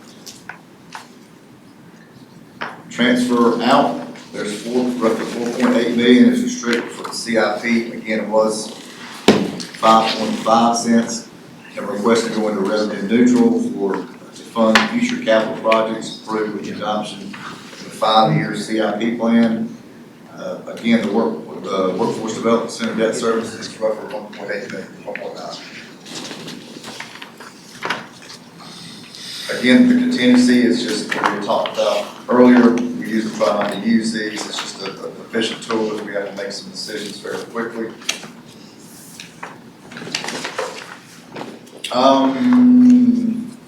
Page 400 on is all the other funds, the restricted funds that we can only use for specific items. I don't know if you want to go with it through these individually or discuss any specifically. I can go through these one by one, or I can go through, or we can pick out ones to talk about. It's totally up to you guys. Again, these are restricted dollars for specific purposes. You said every page, but I'm certainly comfortable not doing every one. If you do, I promise you, I'll go through every one of these. I've got probably 35 more to go through if you want to go through them. For the benefit of the public, Lance, if you could just do a brief overview, because we had a gentleman, I believe it was at our Eden meeting when we were going over the reeval, who came up and laid into us about all the money we had on hand that we weren't using. Could you just briefly describe for anybody listening how these reserve funds work? I'm gonna hit that. She's the best one to hit this one. Okay, that's fine. Yeah. Do you remember those numbers roughly? I didn't bring those with me, I'm sorry. So basically, yeah, these other funds hold cash that are either grant dollars, a lot of it is, the ARPA money, the pandemic money. We have a health insurance fund, we have capital reserve funds, we have opioid funds. These funds are restricted. They're either state funds or they're designated funds that are, once they hit these, they are restricted. They're not general fund anymore that can be spent. So I guess the short answer to this is when we're budgeting, we can't just go raid the reserve money and just say we're going to decrease the tax rate by a penny because we're going to go steal all the money from the reserves. Absolutely. These are restricted. These also include the fire tax, all those restricted funds that can be used only for certain purposes. Okay, thank you. Yeah, to your point, Houston, I think the gentleman said it was about $150 million we had on hand. And, you don't need taxes, you don't need this. Of that 150, it was projects that had been funded that hadn't been expended, like the 220 water and sewer projects, some of the other lift stations that we're doing. It was restricted funds, as you mentioned, for DSS and for other things. And basically, it was about close to $40,000 that was unrestricted was all. 40 million, excuse me, was about all we had. It was unrestricted. And that's money, that 40 million would be the rest of the fiscal year, right? I mean, we It would be- spend it down as we go through the year. It So would be to manage cash flow. right. And you all have a policy that 16% of that has to stay in the fund balance. Anything above 18%, the board has the ability to be able to use wherever they need to. That's 16%, so you take away that 100 million that you're talking about, 110 million, then you take away the 16%, so you've got a very small area of unrestricted fund funds that you can actually use to go towards whatever, unless you guys change that policy. So it's safe to say the county's not just flush with cash on hand over here? And to Commissioner's Hall comment, cash flow, the bulk of our money comes in with taxes. It comes in one time a year. It comes in between October and December. We have to have that cash to be able to float the bills. We still have to pay payroll and bills every month. We have to have that balance to be able to keep that rolling through the low collection months. And then we have the anomaly during the pandemic with all this extra grant money that the state is giving the cash up front, giving us the money to hold. Used to be everything was reimbursed, so our cash balances have increased drastically because of all the restricted grant money that the state has given up front. Thank you, ma'am. Donna, excuse me, Mark, that's Donna. No, I was just gonna reemphasize for the public's knowledge that we collect the fire tax that stays here in this fund until they request it or spend it or whatever. So that's part of that as well, isn't it? The fire tax, we remit to them as we collect it each month. We do give that to them every month. But it still comes through the counties. It comes through the So it's county. it's shown in here as money collected by the county, but we pay it out to them as we collect it, is what you're saying. That's correct. And their fund balance is stored in the restricted part. If they Yes. have a fund balance and they don't request it. Yes. So if we over-collect in a fire district based upon what the agreement that we said with them, where their budget came in, that money is held and they have to specially request it. Right, I got you. I just want to get direction from the I'm good board. If with you want it. to go through all these, we can go through them. I don't want you to go through all of them, but for general public knowledge, I'm part of the general public. For years, we've worried about our enterprise fund that we maintain for water and sewer. It was, we were having to add funds from our general fund to keep it alive. You're not doing that And anymore. and since we have some fairly visible construction going on in our water and sewer program, how do we stand fund-wise? Your revenues, basically your revenues to meet your expenditures, so you're not using any general fund to subsidize that anymore. You were in the past, you're not anymore. So, and as we grow, I think Commissioner Berger mentioned this at one point in time, as we grow and get more users on there, eventually at some point in time, there'll be a chance where the enterprise or the water and sewer fund can slowly reimburse the county at some point in time. So as we begin to take advantage of them souped up pipes over on 220, Yes, it'll sir. help us. Yes, sir. One's a nice one. Yeah. That's it. Guys, we've been at it about an hour and a half. I want to go ahead and call a break at this point and give us about 5, it may end up being 10 minutes. We'll be in recess. Very good. All right, we're back in session. Mr. Manager? I've completed all the general fund budget. I do have capital improvement plan to discuss, but that will be after the schools, community college, and budget deliberation. So I will turn it back over to you, Mr. Chair. Very good. Gentlemen, we've gone through the departments very briefly. Do we have any points of discussion or any things we need to bring out? Let's do that real quickly, and then we'll go to the schools. Then you'll have an opportunity after the schools and college for additional budget deliberations. So no questions at this point. With that, we'll move over to the next item, the school budget discussion. I assume Dr. Stover will be presenting.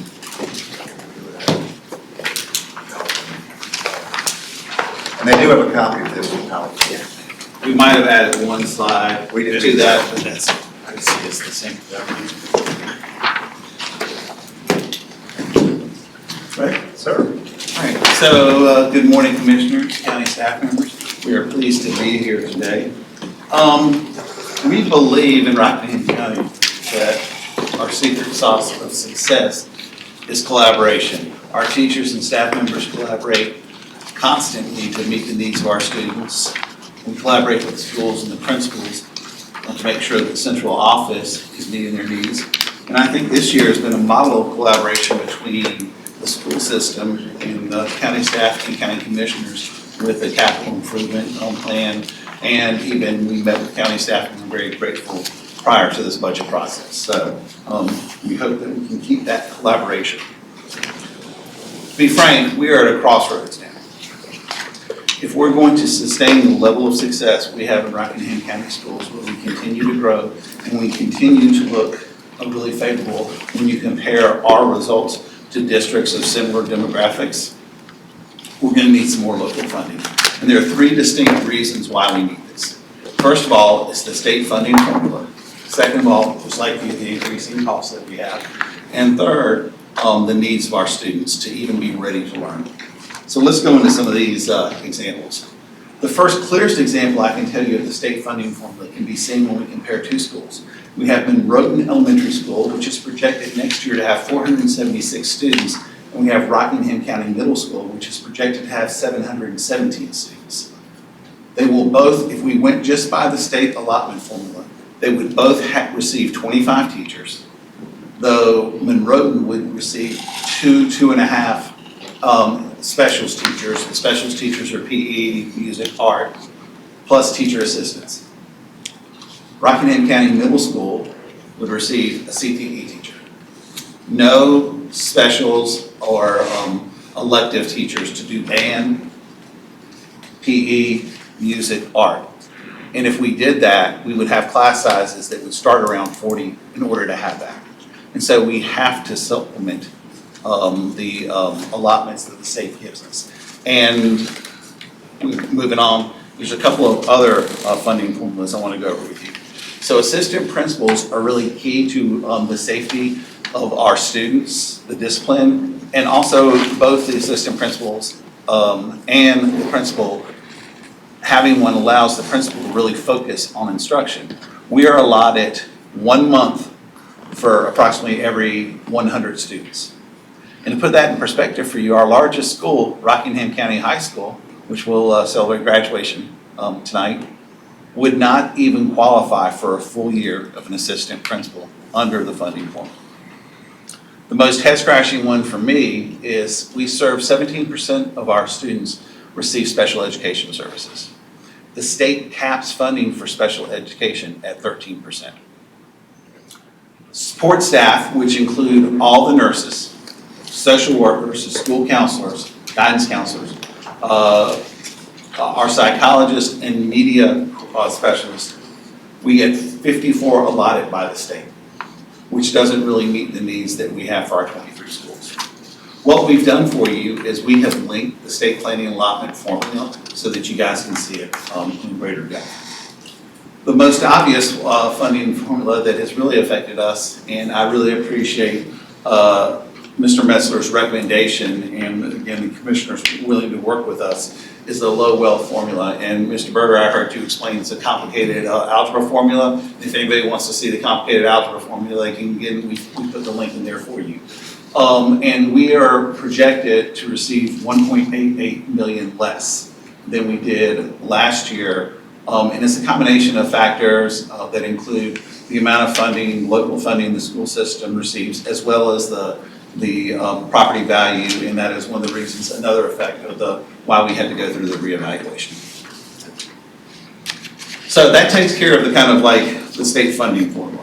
That almost forces us to count on local funds in order to have the type of education our kids deserve and I think our citizens demand. Another factor, which I know the county is very well aware of, are rising costs. As you can see, in fiscal year 18-19, we spent about $5.1 million on salaries and benefits for our locally paid positions. Last year, that number climbed all the way to $8.5 million. At the end of this year, fiscal year, which closes on June 30th, same as you, it will be well over $9 million. And along with, and we also provided for you this to show kind of like how our benefits have really increased. We pay a quarter of everyone's salary for state retirement, as well as our hospitalization costs are projected to go just slightly over $8,000 per employee. So whatever we pay, we have to add a quarter of the salary plus these fixed costs of $8,000. So how have we done it? How have we managed this? Well, I hope the public is aware, the federal government provided the schools with ESSER funding, some extra one-time funding that went for 3 years that is going to expire in September. And also, as I think many of the commissioners are aware, we had a pretty healthy fund balance. So the combination of ESSER money and our fund balance spending down, we've been able to maintain the level of services that we feel are required to maintain an excellent school system. But as you can see, our projected fund balance for the end of this year is about 2.6 million, 15 million.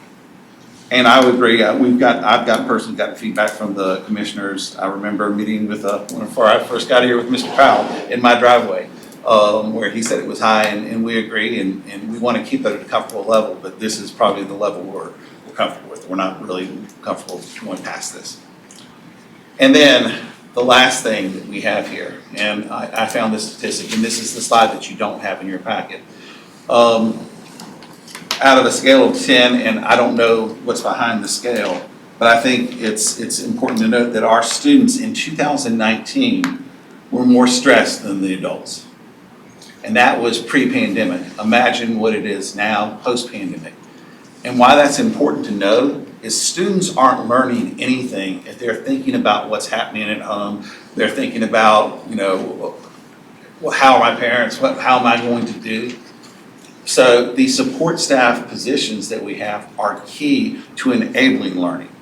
And I know, I've often heard, and I actually feel this way, is this really the school's job to do? And probably not. But if we didn't do it, who would? Because it has to be done.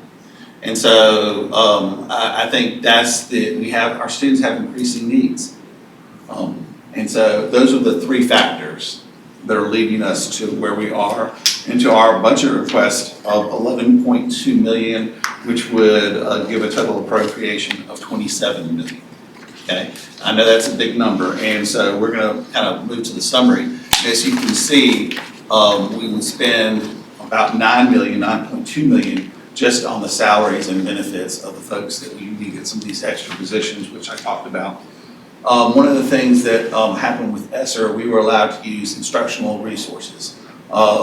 We don't do textbooks as much anymore. We have a lot of online learning, though we did purchase textbooks, reading textbooks, since we think it's important for kids to hold a book in our 2nd through 8th graders this year using ESSER funds. But that's one away, and in one of the state funding formulas, we get approximately $350,000 a year for instructional resources. So that's what we asked for. Let's skip on to what the recommendation of our county manager. And I don't want to minimize this. I really appreciate the county manager for this increase. It'll be the first increase we've received since 2009, 2010, and it's not insignificant, and I appreciate it. And I also appreciate the taxpayers who are helping us foot the bill, and we don't take our spending lightly. If we are appropriate $3.25 million, what it will really cover is pretty much the raises, the mandated raises and benefits costs that we have for our current staff. It will help us keep some of the assistant principals in the schools, but we will have to cut assistant principals, we'll have to cut our behavioral health specialists, and we'll have to cut some of our counselors. And so I'm proposing a possible bridge between the 11.2 and the 3.25. I'm going to try to kind of walk you through this, and Annie Ellis, who is here, and I also failed to thank my wonderful staff who is right behind me, and they're here to throw something at me or say if I say something wrong, and if you have further questions, they're here to answer. But we looked at if the county per pupil appropriation had kept up with the cost of inflation. We figured, and we also linked the calculator we used, we figured that would be about $1,663 per student. The total ADM of 12,099 students. Now, remember, the total ADM are all the students in Rockingham County that go to a state-supported school. Okay, and state-supported schools are your district schools, the 23 schools, plus the charter schools, not only in the county, but if they go to a charter school in Guilford County or Winston-Salem, wherever they go, that money follows them, so it passes through. Is that including virtual students as well? Yes. Okay. And so if we took that number, it would be a total of 20 million, approximately 20 million, which would be an adjusted increase of 4.3, which is about $1 million more than the county manager recommended. Dr. Stover, I think I got thrown off when Lance asked that question. I just want to make sure I understand what I'm looking at. So the adjusted per pupil spending would be 1663. What did you say that 12,099 was right there? That is for all the students. So the way it works in North Carolina is if you live in Rockingham County, if you're domiciled in Rockingham County, and you go to the district school here, it doesn't follow you if you go to Guilford, right? Or a charter school, the local money follows you. Yes, sir. So Okay, so I'm with you on that. I just Yeah. want to make sure I understand what 12,099 is. So you're saying that the per pupil expenditure for someone who's in a district school is only 1663, but you're saying it's 12,000 per student? No, what I'm saying is that we're projecting 12,000 or That's the number of 12,000 students for the county. Thank you. Yeah. But it's not just for the county schools, that's Yeah. for. Anybody who's domiciled Yeah, here. I got it. that's I was confused. Yeah, and I'm sorry, I probably didn't explain that well. Thank you. All right, so what we're basically asking for is an increase, the bridge is an increase of approximately $1 million from over above what the county manager recommended. And if we do that, that will allow us to hire back or not cut some assistant principals. We're already kind of going through the accessing process now. Our behavioral health specialist and some of our school support staff, a couple of counselors. And we're hoping that you will take the journey for us to make our kids choice ready. When we mean choice ready, we want to provide our kids with the knowledge, skills, and mindset so that they can make the best choices that are available to them. Should that be moving on when they graduate in education, employment, being enlisted in our military, or entrepreneurs. We have included a number of appendix slides for you. We didn't want to go through all the details that kind of have a little bit more color to what we said. And I'll take any questions you might have. I hate to rehash history, but I just think it's important when you mentioned the first increase since 2009. You mentioned the adjusted per pupil for the upcoming year is 1663.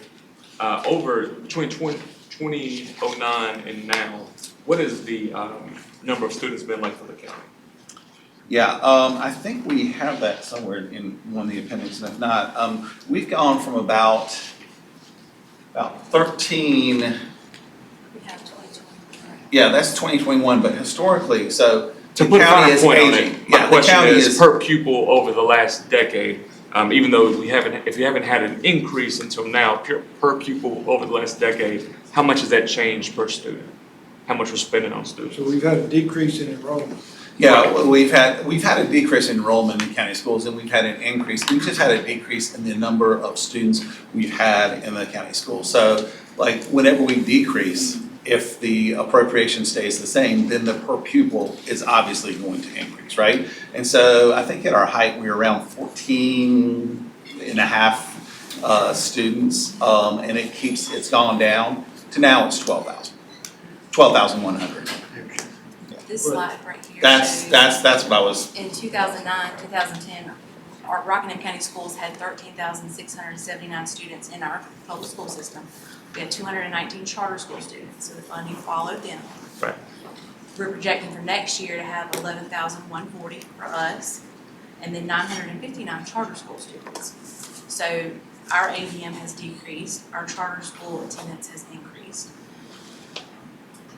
But that local per pupil is for the whole county, right, for all the Right. students? Yes. So it has gone up. I don't wanna, thank you for that question. I don't want to portray like, because We student haven't spent enrollment has less gone money down. on students over the last decade. That's right, and that's why we wanted to present it to you as a per pupil number. Thank you for that. Well, but let's, the 1139 is the per pupil in 09-10. That's right.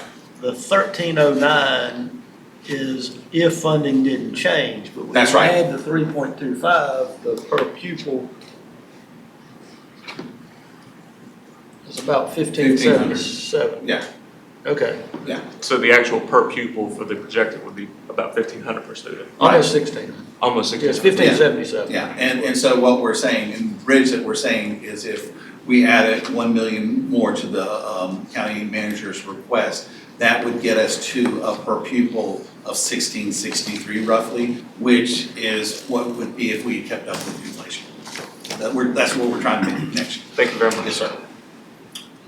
I think there's another point that's key in there. You're gonna be serving 11,140, those numbers pan out close.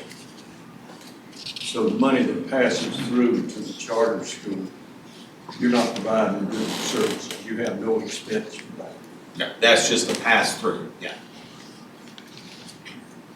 I have a question. We've been working on the budget for quite some time, and I believe that this 3.2 million figure that we proposed in this was thrown out to the schools. How long ago, Mr. Mitchell? About a month ago, Originally, let's just go ahead and go do some, timeline. So we met with Stover and his staff, month and a half, 2 months ago? April. And they brought, the 11 million request, and they said the bottom line was 4 million. But frankly, over the past, since I've been here, we've got budgets that requested from 12 to 20 million dollars per year. And so after a while, it gets old. Right. So I don't know where the real numbers are that they need. And so I was going to come in here with a basic 10% increase. After talking to commissioners, they said, well, let's look at it a little bit broad, let's look at something higher. So I said, okay, what's the number? And so the number that was brought to me was 3.25 with $1.8 million gap. And then a week ago, maybe a week and a half ago, I hear it's another $1 million. So that's the timeline as far as where these numbers came from.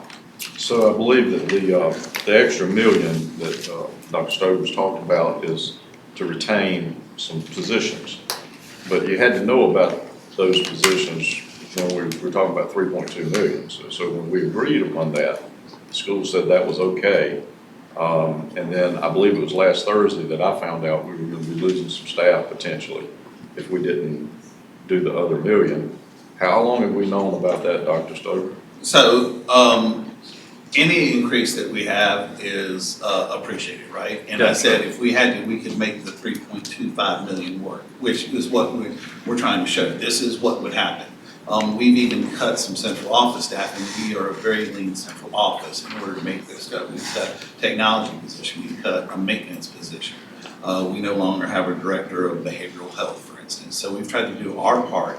But when we looked at it, when we did the final allocation, we said this is what we would have to cut. And if you can see, it's really focused on student safety and student readiness for learn. Those are the things. And so 3.25 is, again, historic and appreciative. But we want to be really honest with you and say, this is like the minimum we need. And when we met with county staff, what we did is we walked them kind of through a process. So our initial proposal to our board was about 4.7. And I think when we met with them, we said, this is to keep, my words were, keep blood from the streets, right? And then we said, if we want to maintain kind of like our inflation measure, we came up with that. And we maybe didn't use the right numbers, we said 7. And then if we want to kind of stay with what we're currently doing with ESSER funding and fund balance, then that would be 11.2. So we kind of did it in that manner. We said, this is kind of the bare minimum. The 7 million would tide us over for ESSER, and then the 11 million would allow us to keep what we're currently doing, plus a few little extra initiatives. So the behavioral health people that you're talking about, you may have to cut those positions. When were they hired? That was a little bit before me. I know what happened is we got the behavioral health positions through 2 grants that we had called Project Aware, Project Activate. And then prior to me, our board voted to add 5 or 6 more behavioral health positions. In June of 2020, the board approved, or Stephanie Ellis and Cabinet, Sharpville presented a request of 5 behavioral health specialists. The board approved 6. And how were they paid? What funds? Local funds. Local funds. Yeah. And so now, our last count, we were down to 6. 5. We're down to 5. And so we've subsumed some of them into a special education budget. And then the other 3, we've found other positions in the county, so that they're staying in the county based on their certification. So the ones that you're talking about that you potentially would be losing have been paid with local funds, That's right. i.e. county. That is funds. right, So- that is correct. So if we're giving you an increase this year and you were paying for them prior to this increase, how are you doing that? Fund balance is the, is So the way you're that pulling we're- it out of your fund balance Exactly. to take care of that? Yeah. And so these are reoccurring expenses. Yes, sir. And so you know what it looks like when you come in here and tell us that you're gonna lose 4 positions or 5 positions in mental health people or behavioral health. And we've kind of already had an agreement on the budget. It looks like you're looking for the commissioners to take the heat for any positions that you have to.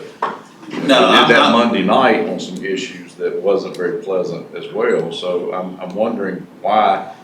We just heard about this a week ago, because Thursday afternoon of last week was the first time I've heard that we would be potentially losing anybody in your budget.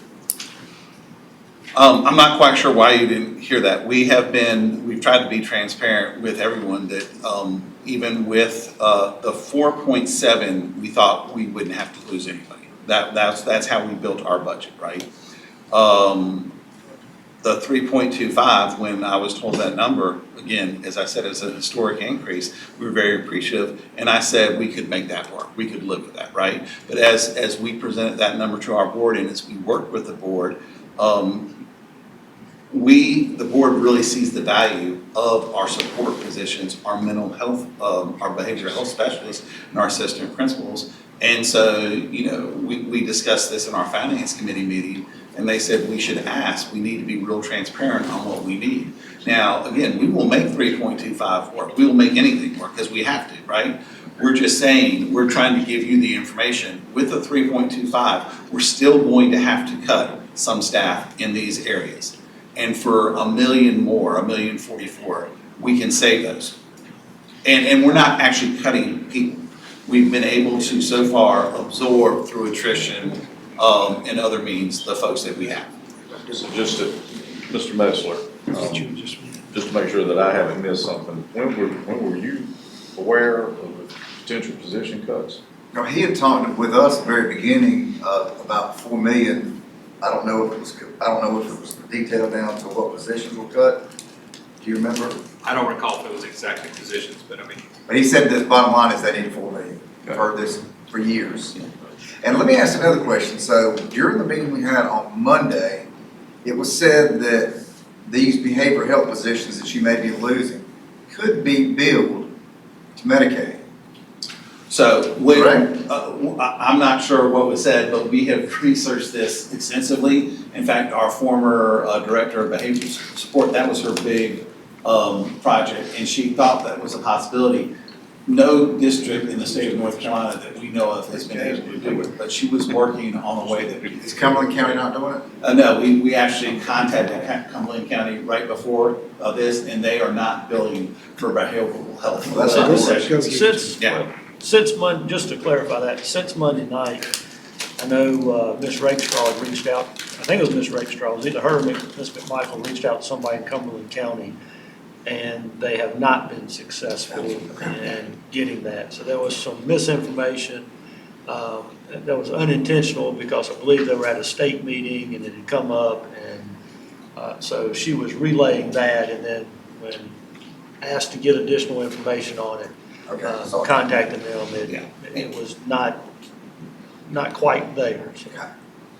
And to Mr. Powell's point, we understand, like, we would like to build Medicaid, and as I said, our person who was working on this thought there was a path forward. We would be kind of like the pioneers in the state that are doing it. Unfortunately, she left, and has taken another position, but we're still going to pursue that, because we want to, again, extend and stretch the tax dollars. We understand that a commitment, $1 million is a penny increase for our citizens, and we don't take that lightly. But we think the return on investment is worth it. Houston. A comment and then a question. So obviously behavioral health is important to us. We've done a lot of work as a county with the behavioral health urgent care and things that we're doing with integrated health. And I don't understand all the ins and outs of this, but with our integrated health program, we do for our behavioral health specialists, we do bill Medicaid, do we not, through the county? I can't speak for them directly. I know we are doing it in youth services.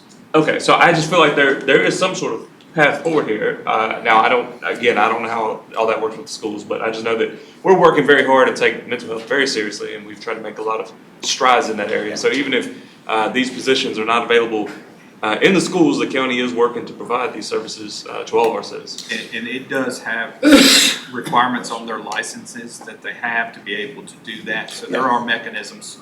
I know in our youth services, we had people that could and could not. And so when we've been restaffing, we've been making sure we hire the ones that were eligible to do that. Yeah, and that's exactly the same with us. At least that's what we found out. We would have to have them in a certain position. They would have to do certain things. It was a pretty complex process, is what we found out. And it was a multi-year process for us to get there in youth services. Yes. So then I comment/question, I guess.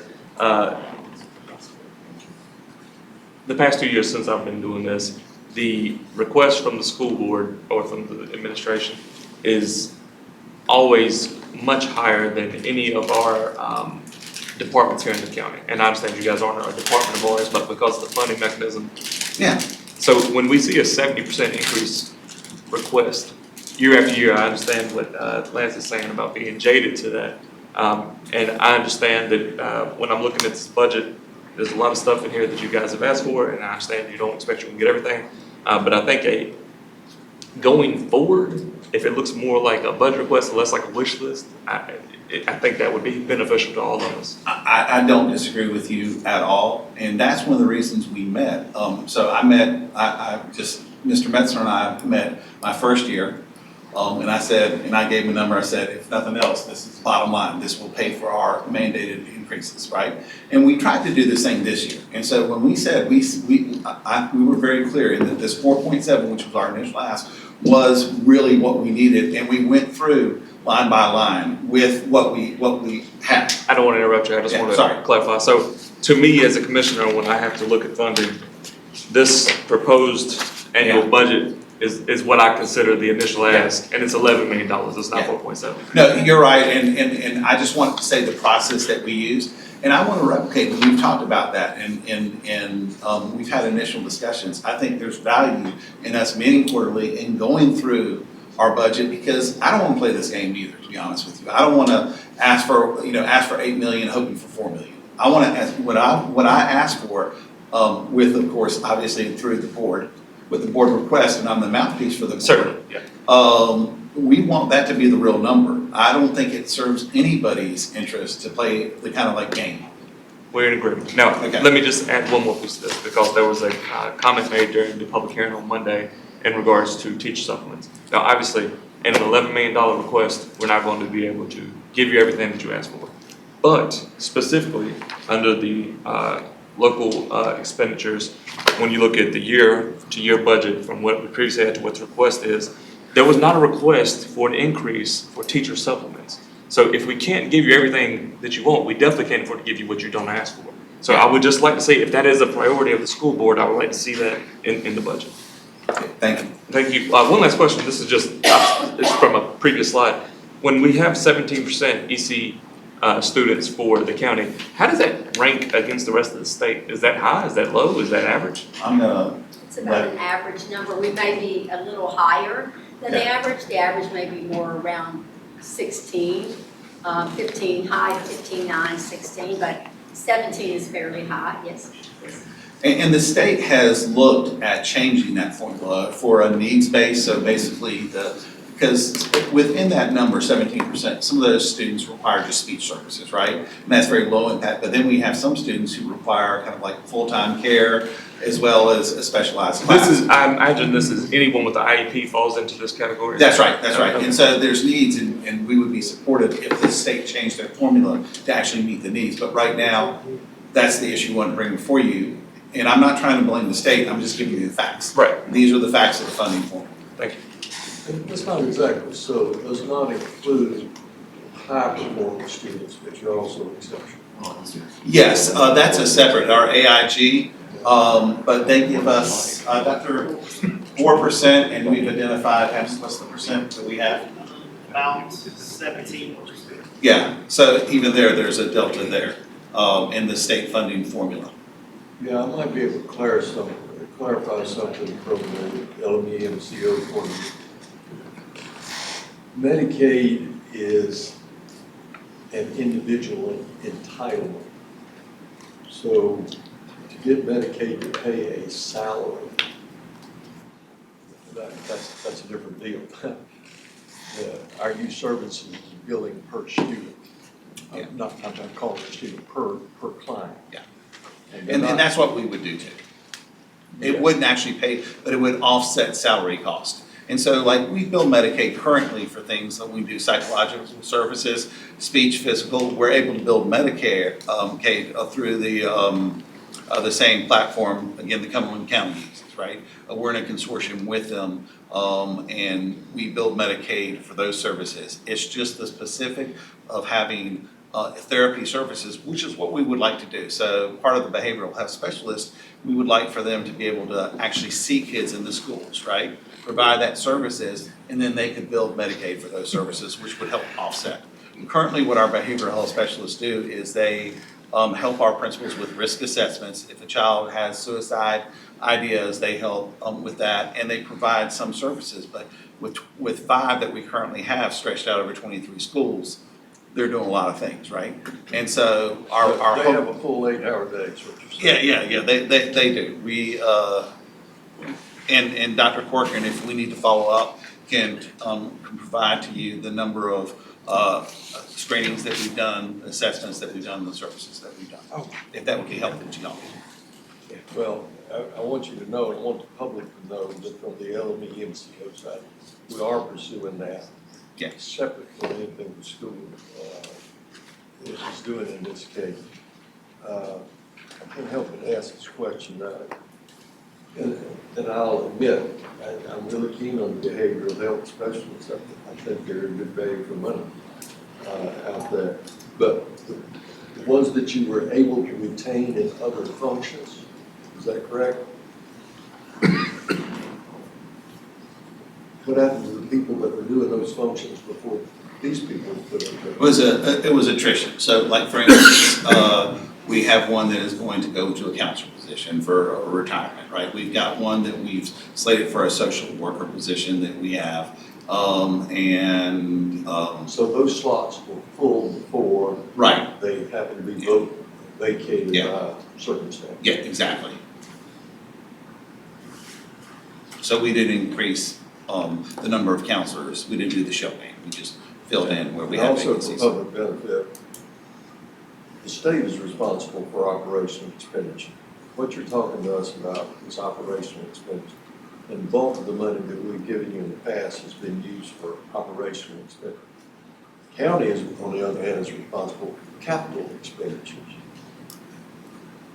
which have been significantly increased this year. Yeah. To put a finer point on what Commissioner Richardson is saying, I think what you're getting at is that the fund balance that they had accumulated was from capital needs that we had provided money for that were not spent for capital needs, and then placed for supplementing operations. Is that what you're trying to say? And what we have in the appendix is we've got some circle graphs for you that show how we pay out, what our local expenditures pay out. We pay a lot for just utilities. That's one of the things that we use for local. Our technology team, our maintenance team are the ones that that take the bulk of the local money, right? And so that's where we go. It's that plus supplements is really what traditionally, when I started in 1990, that's what the local money is paid for. And then depending on where you are, some localities decide to pay for more teachers and things like that. Just for clarification, the money that in the fund balance, it wasn't necessarily for capital, it was unspent local That's dollars for operations. in previous years. Yeah. So that wasn't capital? No, it was not capital. Okay. But it was part of the overall transfer of money from county The- school system. Correct. That's right, Yeah, so the local dollars that were given were not restricted. that's right. The 15 million that you gave, whatever portion they didn't use of that, they used all the state funds first. Whatever was left over, they used for local, after local, whatever was left local went right to the fund balance. And so like, local is our most flexible, category that we have. State spending, if we don't spend it by the 30th, we just lose it. And so anything that we can put, like if we have a vacancy in our state, for a position that's paid out of local, we'll put it on the state first and zero out our state. Ms. Ellis and her team doing a wonderful job of that. And some of that has led to the, fund balance, but again, as I said, for the past 3 years, after coming back from the pandemic, we really have drawn down fund balance to keep kind of the level of staffing that we have. And one of the first things we did as a team is said, what can we do? Well, we have to make sure at the very baseline that the number of teachers we employ equals the number that are allotted by the state. All right, Commissioner Berger? So, I mean, just to kind of maybe clarify some things, and the fund balance, I believe the county had indicated to the school system that we wanted them to start spending fund balance because it had accumulated, and instead of coming to us and asking for more. And so that was, I don't want to necessarily say a directive from the county, but it was certainly some communication from the county to the school system that don't keep coming to us when you're sitting on that much money. And so that's what happened with our fund balance. As far as the narrative that the county is only responsible for the buildings. Now, statutorily, that is correct. The statutes indicate that our responsibility is solely for those buildings. In reality, though, and we've had a number of folks that served in this role in the past that didn't comprehend, no matter how many times you told them, what was really taking place. And what happens, and it ties into this low wealth fund, is based on what you give to the school system, it impacts other monies that they receive. So although the county is not statutorily required to do things, the low wealth fund being, it may be the only one, but certainly one of the funds, ties into, and they run a year behind what we run as far as utility monies that we bring in. Ties into that sales tax, or not sales tax, but ties into the sales price of properties with the property tax values. It also has part of that algebra formula is the ability to fund. So based on your overall property values for your whole county, the state has part of that algebra formula is a calculation of your ability to fund. And then they plug in what you actually fund, and that is why when the reval goes into effect, and they're running a year behind what we run with the utility tax, they're losing money because the sales price of properties have gone up, the funding has stayed flat, so this year they're losing the 1.8. By increasing the expenditures or the amount we're giving to the school system, my understanding is they will get the full allotment back plus some. And you know, that part is important, but they're also restricted, just like the airport money. They're restricted on what they can spend some of that low wealth money on. So that also factors in. Now, one of the things I'm hearing from different places, we're talking some about the behavioral health positions and the fact that they have been moved, or the actual people that were in those positions have moved into other roles because didn't know if the funding was going to be there. And so just make sure you can keep them on. So hearing about that, but I'm also hearing about the APs, and I understand in some conversations this morning that from a priority standpoint from the school system, that their priority with any additional monies would go to the APs and the counselors ahead of the behavioral health positions. Is that correct? No, so what we said is if we have a recurring funding source for our behavioral health specialists, we would like to keep them, right? We don't want to have to continue to say, hey, you may or may not have the job, because they're an integral part. Right now, we are scheduled to lose at least 2 assistant principals. And then we would have to work with our board to figure out what's the more important priority. And a couple counselors, right? Those 3 things that we put on there are important, equally important, and depending on what we get from there, we would work with our board to come back with like, how would we want to spend this? What is the best? But I know our board is very interested. Obviously, if they voted to increase our behavioral health specialists, I know they're very interested, and I've had conversation, and I, as a superintendent, am very interested. And also changing them so they can provide more clinical support, actually see students in the school, where they're not doing that exactly now. But from a actual operation standpoint, those positions have been moved. And the APs and counselors are currently filled, or are they vacant, or? Well, we have, right now, we anticipate being able, after our June 10th meeting, to fill one of the APs that we have moved, and we anticipate probably being able to fill the other one too, again, through attrition. I don't know, maybe I didn't understand. I understand everything he's talking about, Yeah. having been there, and I think those points are more than just useful. The public needs to know them. It's not something they study on it's not up there with Wheel of Fortune on their study criteria.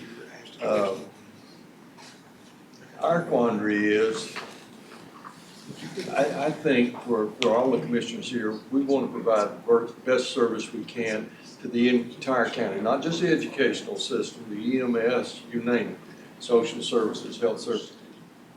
And at the same time, respect the taxpayer and not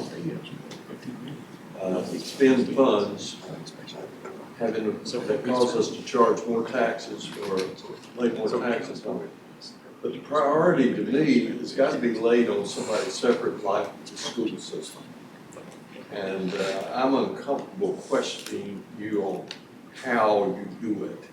I am interested in what you're doing, but how you do it is up to you. So I don't want anybody to listen to this conversation and think that we're not totally dedicated to doing the best we can by our kids as well as the entire citizenry. And it is easy to slip over the line and say, you hired who? That's not our business. Let me back up just a minute. I want to ask if Commissioner Berger could re-ask the question and reiterate the answer again. I was confused a little bit by that. I apologize. No, I apologize. As far as the behavioral health positions, the actual people in most of those roles have been shifted into other job titles to keep them within the district. That's right. And that was due to attrition. I'm also hearing about the assistant principals and the counselors. And so the positions that you're looking at potentially losing at the current funding recommendation, those APs and counselors, are they vacant positions that have to be filled, would need to be filled, or are they currently occupied positions? Yes. Currently occupied. Okay. Because then you said something about through attrition. Yeah, that's what. That's. Yeah, so what our goal, and I'm saying that because I don't want any of our staff members to listen to think that we're laying off people. We feel that, and that was our primary objective, to make sure whatever our funding is, that we keep the people that we have. And we looked at it, we thought through attrition, retirement, things like that, we would be able to, we still anticipate being able to do that. can low wealth money be used for those positions? Yes, low wealth money could be, but we had allocated, we actually use a lot of our low wealth money to pay our supplement, our county supplement, our teacher supplement. And so that was what we had traditionally had that money paid for when we did our initial budget. Then we also used the low wealth money to, again, that maximize the funding that we get from local positions. Right, and I'm just asking that, I know you're losing 1.8 in low wealth, but I'm just asking in general terms, is that something that can be utilized to pay APs, counselors, or something like that? Well, we do that, but the majority, and I'm gonna let Annie speak to that, because she has the. State PRC 031 low wealth is a very flexible funding source, so we could use that money for those things. But the 1.8 one-time money is going to go back into our budget to fill that hole. So Right. really, we're not factoring that into. Yeah, I'm not, You're not that's going fine, down that I'm thinking about something else. It's a very flexible funding source. That's what. Yes. Okay. And can I real quickly just, I want to comment on what Mr. Richardson said. I want everybody to hear, I am very, very grateful for the 3.25 million increase. And I think that is a real, it's an obvious, a concrete way to show that the county does support education. And I don't take that lightly. And also with the 1.8, you didn't have to do that. And so we are very appreciative. We're just trying to give real honestly what this will mean, what we will have to cut, and we wanted to propose a possible bridge for you to consider. I know it's late in the game, and so, but we want to throw it out there so you would have the facts in your deliberations. Is it bridge or ongoing? Well, it's a bridge between the two, our initial request and the county manager's But it would recommendation. you would That's the bridge. expect it to be ongoing. Yeah, it would need to be ongoing, especially for the behavioral health specialists, because these are really, they're hard to find in the first place, as I think everyone knows, right? And if they're qualified to do that billing and serve the students, they're hard to find, and if they think that their job won't be there next year, they're not gonna be interested in taking the job. Mr. Powell? A lot of the conversation we have in here is for the public. Yes, sir. Educate the public and how we interact with the schools and what you do and what your responsibilities are, what our responsibilities are. So when the question was asked, about we're just responsible for the buildings, that is technically correct. However, we do offer the other money and have for quite some time for your other issues in the school system. And we're glad to do that. That's not a problem. The point is that it is the school system's responsibility to come to us with their request, right? I mean, it's the school board that decides if they want to build onto a school, or if they want to replace a roof, or if they want to build a new school. That is entirely up to the school board for the administration's guidance or whatever, and that information comes to the commissioners for us to decide on funding. Is that correct? That is the proper way that we traditionally do those kind of requests.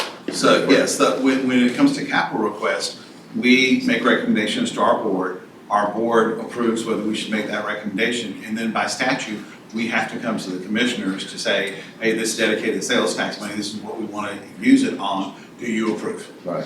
And it would, I don't know if it's required, but it certainly is very helpful if you develop a plan for how that's going to be paid for, the revenue stream to pay for whatever it is you're asking. In that case, let me, Monday night at our meeting, there seemed to be some confusion about whose responsibility it was to develop a plan for a new building, if you think you need one, or where that might be, or what that looks like, and all that stuff.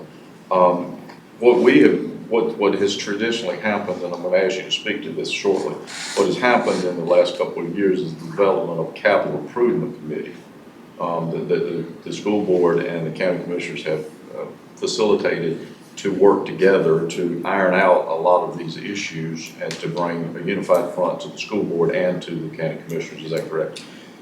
Yes, and I believe that we just approved the plan for some of your needs. I believe it's a 5-year plan. Is that correct? Some of it's pay as you go, some of it's debt service. Right. Can you kind of explain logistics behind that, what that money will be used for the projects?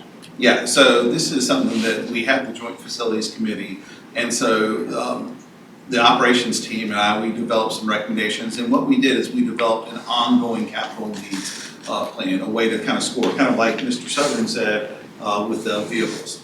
Okay, we presented that to the committee, and we talked about how we're gonna pay for that, and we worked with Davenport, which was the county works with, to kind of say, here's what you can do, here are the options. From there, we created kind of like, here are the needs, and we got that approved by our board, and then you approved that. In fact, that's the collaboration I was speaking about with my opening comments, right? And I'm very appreciative of that, and I think it's worked really well. The other thing, what I think many of the people who came and spoke on Monday night were talking about was us also applying for a separate pot of money, which is lottery funds. It's an 8-year program that lottery funds have been set aside for capital improvements or buildings, right? And they have a scorecard, just like the funding formula. There's a formula for determining need. We get high scores because we're a tier 1 county. And if you do certain things, you get a higher score. And what happens is we have to approve that. Our board has to approve it. And then we have to come to the county commissioners to get approval to submit the application for the lottery fund. That hasn't been done yet, right? No, we have not done that. All we were trying to do is just explore options. Our goal, and that was part of the work of the joint committee. The options were. Yeah, well, no, the goal for the joint committee that we were working with was to be able to submit a lottery application for whatever project is decided on this year by what we anticipate the deadline to be the end of September. So working backwards from there, we had to think about, all right, what is the approval process, right? So our board had to vote on it, you guys have to vote on it, and then we have to submit the application. And because of the summer, we don't have as many board meetings, so we wanted to make sure that we have the options available. We want to get feedback on the options. I was very clear coming out of the committee work that no option has been decided on. Right. We had just looked at 4 alternative options. The committee asked us to explore what are some alternative options besides just building a school on a certain site. And that's what we did. We presented those to the committee, and the committee wanted us to get feedback from Reidsville specifically, and in fact the whole county, on what that would, what they thought about those options. And, yeah, Commissioner Burke, you want to address that? Well, and quite frankly, I don't know what the status of the committee is at this point. Yeah. Because what we had, and yes, we worked together, we accomplished a number of different things. One, there was some reports of overcrowdedness. The county volunteered Lee Cockrum, Economic Development Director. She inputted address points, found out that all overcrowdedness was due to the school system not addressing some of the transfer requests, and that resulted in the overcrowdedness at every one of the schools that was experiencing that. The other thing, organized a capital improvement plan, organized a plan for financing that. Both of those were flexible because things do pop up. Mm-hmm. And that was, Pat and Justin had attended some of those meetings to help with putting that together. There were staff members from the school system, staff members from the county that took part, along with 2 at-large members from the school system, so that the entire county was represented, not just a particular area, and 2 commissioners. Overall, when you look at it, I believe it was over $40 million in anticipated projects that touched every one of the zones. The PAYGO projects totaled well over $20 million, touched each of the zones. And so the committee discussed a plan to move forward because it was time to tackle a larger project once we got some organization in place. Mm-hmm. Because before that, there wasn't any organization. It was more problems pop up, let's put out the fire. And all right, how do we pay for it? And so having that plan in place is important so that you can budget properly. That plan was submitted from the committee to the school board who actually unanimously approved the plan of having community meetings and having a certain number of those meetings. The idea was to then report back to the committee whatever information they gathered. Unfortunately, suddenly those meetings stopped, and that was a surprise to all of us because that's the way that the county operates, is through some form of structure. And once those were stopped, then it's nothing but confusion and quite frankly, chaos. And that's what we saw Monday night. So, now, and speaking with, Charlie's also on that committee, speaking with the school board members that are on that committee. I did send a message to all those folks on the committee that just said the school board needs to have discussions with school staff and figure out what they're willing to work under and actually follow, and then get back with Lance. And once they get with Lance, then Lance can discuss with the commissioners. We can figure out if it's the same kind of thing we're willing to follow. Right. So it's definitely slowed things down with the way that has taken place. And so I don't know what the status of the committee is at this point. I think that's really in the school system, school board's hands. I don't know that, I think there's a lot of frustration from everybody that was involved, from county staff, from myself, Charlie, school board members that were on there, with just putting all this time in and then diverting to something completely different. So, as far as the committee and how that moves forward, that's going to be up to the school system actually being willing to stick to something and getting back to us and going from there. So we're kind of at a standstill as far as that goes. Yep. Mr. Powell, you have a question? So you had mentioned that I think there was a directive from the board to hold these community meetings. Is that correct? The board voted on that and instructed you to do that? So what we did is we, as Commissioner Berger said, we decided at the Joint Facilities Committee, we worked on the format. We actually had hired an outside facilitator to come work on these, and we had our first one on Thursday, the 29th, I believe it was. Was that Yes, board let me answer your question, which I didn't do. Right, I'll do thank that. you. Yes, the board did vote to hold. We had talked about 5, but with the timing, I wanted to hold for the last day of school, so we settled on 3. Who canceled? Well, it was just, as we were looking, I think the goal of some members of the school board was to make sure that we had kind of what Commissioner Berger said, an idea of what the joint committee would do. So actually, on our June 10th meeting, we have a discussion on kind of what Commissioner Berger asked is, what does our board want to accomplish with the Joint Facilities Committee? And based on that, I will get back with Mr. Metzler, and we will kind of hash it out from there. So that was what the idea was to kind of like let's make sure everybody's on the same page. I appreciate that, but there were 3 meetings advertised to the public, and that's what I heard Monday night, that they were canceled. And I'm quite sure that since you work for the board, you would not have made that decision against the board's wishes. Is that true?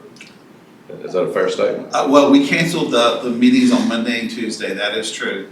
I think the desire is to continue to hold those meetings, but after we have that kind of meeting, our board meeting on the 10th, where we talk about what are the goals of the joint committee. So I take it from your answers that you're not going to tell me who canceled these meetings. I think, I worked with the whole board and we had a discussion, and I think the idea was to bring it up on June 10th because the feeling from some board members was that the meeting that we had at South End wasn't as productive. We weren't actually getting the answers from what do you think of these 4 other options. So it sounds like they're postponing instead. Yeah, well, we had to say canceled because those actual meetings were canceled, the 3rd and the 4th. We were not gonna hold them, and I didn't want to. confuse people. And ultimately, as far as from a budgeting standpoint, the joint committee came up, so I just went ahead and addressed kind of where we are and what, I have no idea what the plan is moving forward. I have no clue as far as how that looks moving forward. But from a budgeting standpoint, we've got their proposal, we've got their other request. What I'd be willing to discuss, I've gotten some different numbers and some different feel for kind of what their next, I guess, positions that they would next fund if they had any more money.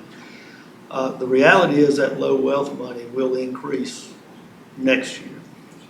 And I'd be willing to have discussions on giving them one-time additional money to bridge that gap. And the number I'm hearing is in the $325,000 range is the number that and I may be a little bit short on that, might be 335, but I'd be willing to have those discussions because then I believe with the additional low wealth money, they'd be able to pick it up. But it sounds to me, from a practical standpoint, if positions have already been filled, as far as the mental health stuff, it would most likely be, and of course it's up to the school board, but most likely be the APs and the counselors that would end up be in those positions, but that'd be for them to decide. But I'd be willing to have the discussion about some additional one-time money to give them a head start on what they would get with the low wealth moving forward, starting next year. And this would increase the one-time plug from 1.8 To whatever. Right, to by an additional 330, 300, Is that whatever they figure? do. That was about to be my question, because I'm just on the top of my head, if we're saying 4.7 is the number, but it's only 3.5, how do we get to 300,000? Well, so if let's go to the slide right after. That's the additional um, money that they'll be the receiving next possible, year. the bridge. Well, that's four, so actually the 300 would be for 4 positions, the Next one. APs, Next one. so that's what that is. Okay. But- So what we did for you here, that's these numbers right here are our projections of what things would cost. They're on Okay. page 9 of your, Yeah. what he's displaying. So that's, if you want that as a guide, that's why we gave it to you in this way.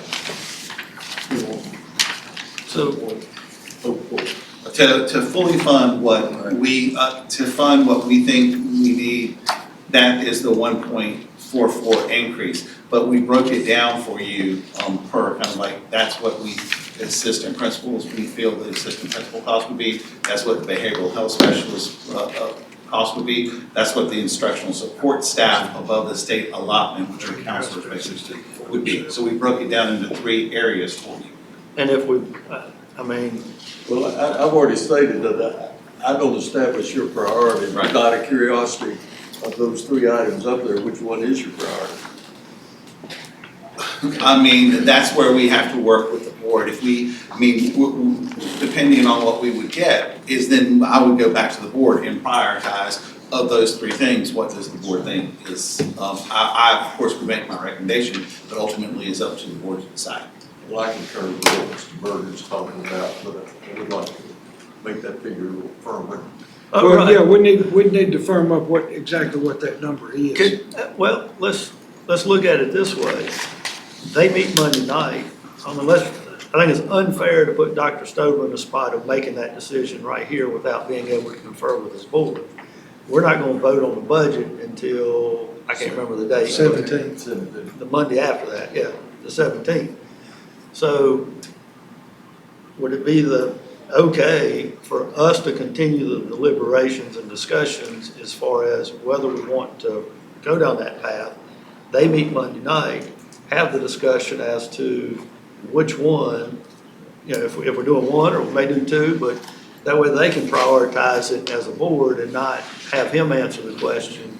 And then we get back, they get back to us after Monday, and then we actually firm that number up. Does that work In your world too, Lance, I don't wanna impact. Sure. Okay. Well, Yeah. and from my position, I think it's important to realize, we're talking about, again, a one-year plug in addition to that 1.8.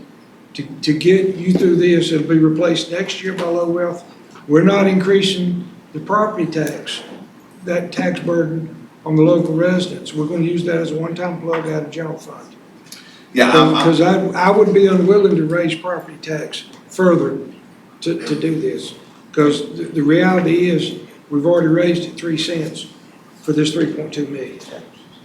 and I appreciate that, and that's why I would have to confer with my board. Because I think again, that's as I fair. I stated, think that's fair. like, we did tell our behavioral health specialists was we moved them. This is based on the funding we're anticipating. If things change, we might be able to move around, but again, we have to make sure that we would have a funding source to keep them moving forward. So if I understand correctly, you're not pushing the 1 million. No, it's like $300,000 to $400,000. I'm 300 to 350, somewhere in there. All right, so I was able to get the low wealth stuff run to get to the 1.8, figure that out. Also able to get it run based on some guesstimates of the new property values and the new anticipated funding amount and the anticipated amount that they will receive next year, in addition to getting fully established or fully back to where they were with low wealth. And these are rough numbers, okay, but was an additional $470-something thousand. And it was rough because nothing was nailed down with the appeals and what that value was actually going to be. They also factor in so many other things. I really think that if you have a high school student that can figure out that algebra formula, they ought to get an award or a scholarship of some sort. But If we have a math teacher that can figure out the formula, I think but it's, if we plug it for a year, they then have indicated that they're very flexible on what they can use the low wealth for. They'd be able to pick it up, and so instead of having a position cut for a year and then rehired after the low wealth picks up, then it maintains that position the whole time. So that's kind of the thought process. Well, so if you think it's 350 and you just, I mean, there's got to be a high that you're talking about and a low that, you know, so if it's 350 and you said 400, that gives them the But we're at the opportunity. point too, they're not exactly sure, we're not exactly sure. That's why he needs to meet Monday and then work out those priorities, they can tell us. We know the range is somewhere in there. Right. But you don't want to have to come back with $999,000. That won't get approved. Yeah. I mean, I think it's fair to say. I'm very that. clear Yeah. from this point on.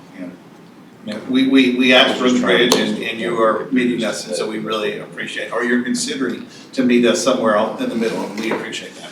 Yeah, We can discuss it as with the others will make expenditures. I don't want to throw a figure out now because that kind of right. negates your discussion. Yep. But you've given us a range to consider. Yeah. Yes, we appreciate that, thank you. Thank you. Thank you. Thank you so much. We want to break before we move. Yes. All right, we're gonna take a 5-minute break, thank you. All righty, folks. We are back in session. Next item is our discussion with the Rockingham Community College. So with that, we'll turn it over to Dr. Kellogg. Well, thank you, and I appreciate the opportunity to meet with you, and certainly thank you for all that you've done historically to support our college. Just real quick update, our new Center for Workforce Development is a big part of our discussion here, is coming along nicely. It's been a long process, but we're getting in the short rows of finishing, and so it's coming along very nicely. We're very excited about what it's going to be able to do for us. To serve the county, and the Industrial Technology 2 building, which is on the back of our campus, is that renovation is very close to being completed as well. And we've used quarter cent sales tax for the new Center for Workforce Development, and a portion of the renovation. Industrial Technology 2, of course, will be all welding. So from the area of advanced manufacturing, we'll be in a much different place in terms of what we can do to serve workforce needs here. So real excited about that. A lot of that is because of your support, of course, the support of our citizens with our quarter cent sales tax. We've used some state bond funds. We've used some state capital infrastructure funds with that renovation, but we've also used state bond funds and particularly over the last almost 10 years that I've been here now to do a lot of renovations to our facilities. And so I think we're in a much different place than we were 10 years ago in terms of what we look like. There's still much left to do, but excited about where we are and where we've come from. So feel good about all of that. So as far as our county budget, of course, that as you know, those funds are used to maintain our campus. We're 46 in size in the community college system. There's 58 community colleges. We're a little unique to be a small community college because we are much larger than most community colleges in our state in terms of the size of our campus. I came from a mid-sized college that is much larger than this one, but that one has 70 acres. We have 263. So the amount of grounds and so forth that we have to maintain is a little unique to be a small college. So anyway, the budget that we have requested, you've got 3 sheets in front. You've got this sheet here that is your top sheet. You have that anyway. And then you also, I have passed out a table as well that I'll refer to in just a minute. And then some county budget points, which will be the last sheet. So we have requested a little over $2.4 million from an operational standpoint, current expense. Of course, $325,000 from a capital standpoint. And Dr. Tony Gunn is with me. He oversees all of he's our associate VP for our facilities and external affairs. He oversees all of our facilities and grounds. He's in charge of all of our renovation and construction projects, and he's been a little busy the last several years with all that we've been doing, but has done a great job with it. And he certainly can answer questions, and he'll chime in as we go through. But the sheet that I'm referring to, you see we've asked for an 11.3% increase over funds allocated for fiscal year 23-24. We've gotten the same operational money, over $2.1 million since 2012 and 13. You see the science lab renovation. We have two new science labs that the county worked with us for a loan. Those are really nice in the middle of our science building. Was a courtyard, and it's a biology and chemistry lab. They're very nice, and of course that debt service, as you see, is $92,482. The electrical infrastructure project, we contracted with a firm to come in and do an electrical study of our campus. They presented to our board back in May, and we have really are looking at the transformers on our campus, looking at the main electrical connection that connects all of our buildings.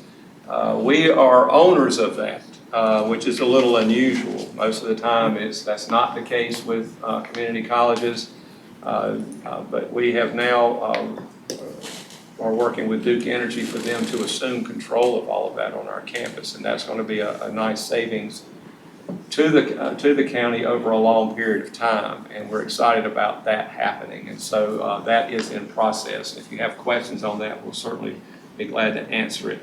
Of course, you see some miscellaneous projects. Things do come up that we have needs for. So as you look at this chart, what we've experienced, this is the chart, your second page, what we've experienced over the last number of years, especially last 5 or 6 years, there's 5 areas that are really impacting our county budget in terms of the reason for our ask of more operational cost. You see the county payroll has, of course, gone up, even though we have reduced that by 2 positions. Our property liability insurance has increased, and that does include the new building. You see electricity costs have gone up dramatically with Duke Energy. Our retirement match has really escalated over the last several years. I heard, of course, the superintendent talking about that as well, and that may go up again. I don't know yet. Depends on what the legislature does. And you see our medical costs, of course. And those are the 5 areas that have really impacted our county budget in terms of increased costs. If you go to your third sheet, you got county budget points. Just a few things that to go through here. You see, I've already mentioned what our operating appropriation has been for the last 13 years. You see where the costs have gone up, which I just mentioned. You see the percentage of where some of those costs, how much that has increased. County payroll has only gone up about 3%, but we've reduced those positions, as I mentioned. We got, of course, got federal funds during COVID. We were able to use some of those federal funds, not all of it, but some of it toward expenses that we would have used county funds for. And that helped us during that time period. Of course, all of those funds have been expended, and that's in the past. We are going to fall about $150,000 short this year on the operational side of things, and we will have to use quarter-cent sales tax. That's the really only thing we can go to cover that cost. And so that's what we're looking at for this year. And then I mentioned we've been using state bond funds and state capital infrastructure funds to do some renovations on campus, and that has really helped us. We got about $4 million in state capital infrastructure funds over the period of 4 years. And hopefully the General Assembly will continue to do that for the community college system going past the next 2 years, because they're, we've gotten to the point with a lot of our colleges, we opened our campus in 1966.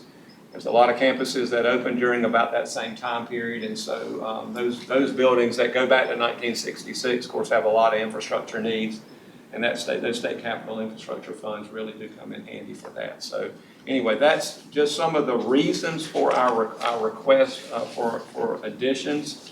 As I looked at our county manager's recommendation, of course, when I look at the chart, it shows that there will be we've had really good revenue from the quarter-cent sales tax. It actually, we thought during COVID it would go down, it actually went up. That has continued to escalate. Of course, the debt service is now being paid. We're collecting only about $100,000 a month is coming to us now after the debt service is paid. But that is, as you see on that, what of course Lance has done, it shows how that has increased. It's going to increase over the next several years. And as you look at 24-25, what has been recommended is $1,802,460 of the quarter-cent sales tax for workforce development, debt service, and which would include the operational cost of that building, and then close to $1.4 million would then be transferred directly to the college for other needs, which would include workforce development projects, I would assume, and also could be other needs that we would have, which could include operational costs. We would have to use some of those quarter-cent sales tax to address some of those operational costs if we continue to get the same current expense that we've been getting. So, and I'm okay with that as long as we're comfortable using the quarter-cent sales tax for those types of expenses. So that's where we are. I just have a quick question for you. Okay. So I heard you just say you're comfortable with that for the upcoming budget, but I just want to be clear with this right here, what you gave us. It says that as of this year, 2023, 2024, you've already spent $150,000 of course in sales tax operations. Is that correct? Well, yeah. That's what we anticipate. Well, by the end of by June 30th. Okay. That's what we anticipate having to dip into to cover expenses. Yes. As far as operations, is that paid for out of, typically, is that to be paid for out of the money the state sends you, or is that supposed to be paid for out of local dollars? That's local. Yeah, all that we're talking about is local, yes, state cannot be used for facilities and grounds. Just for clarification, real quick, so on property liability insurance, you said that was part of the Workforce Development Center.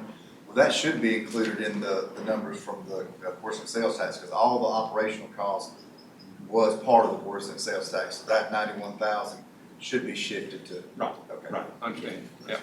I think that just answered my question. What part of operation, how much is the operational cost for the Workforce Development Center? Do we know that? Well, that's what we're showing on that chart. Tony can probably answer that a little better than I can. We're thinking, what, 160 or more, I would think. 160, 180, something like that. We've got to add, as Lance mentioned, the insurance cost, which we've got an estimate of like $27,000 a year for that. We anticipate the estimated cost for operating Center for Workforce Development would be about 160, 180, something like that. Ask me a year from now, we'll have a much better idea. But that would still leave you, I mean, if you're talking about $150,000 short this year to cover it, that you're gonna have to dip in. And so then we're talking about, at the very least, you're talking about 310,000 or 20,000 next year, the total operational cost, if everything stayed the same. Because you're not operating the Workforce Development Center yet. That cost will be coming Right. when you open it, correct? Right, that's right. Okay. Well, I personally like to think that everything you do over there is for workforce development. Sure. And so I don't have a problem pointing that, and I don't have a problem with sales tax supporting that. Commissioner Barron? I just have a couple questions for clarification. So, you guys don't receive any state funding for the professor positions? Every professor is paid for by the county? Oh, no. So what do we classify as operation costs? That would be utilities, it's liability insurance, it's maintenance and custodial staff, it's supplies for the buildings, all those cleaning materials, your mowers, and all those types of things. Okay. Anything with facilities and grants would be. Included the transport this year, right?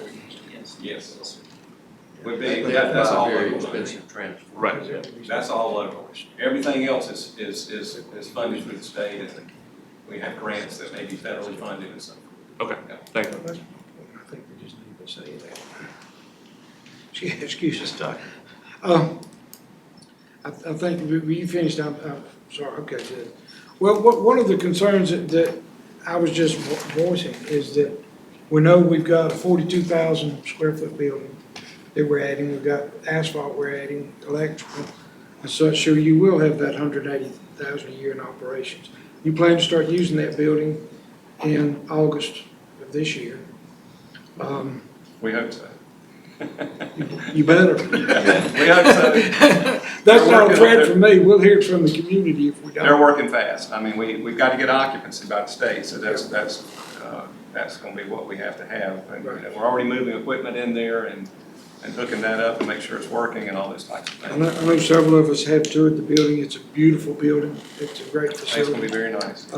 It will, but knowing that it's our job to fund the grass mowing, the electrical, the HVAC, those type of things, then I think that's what we're looking at in the insurance in this 180,000 a year. Is that right? Okay.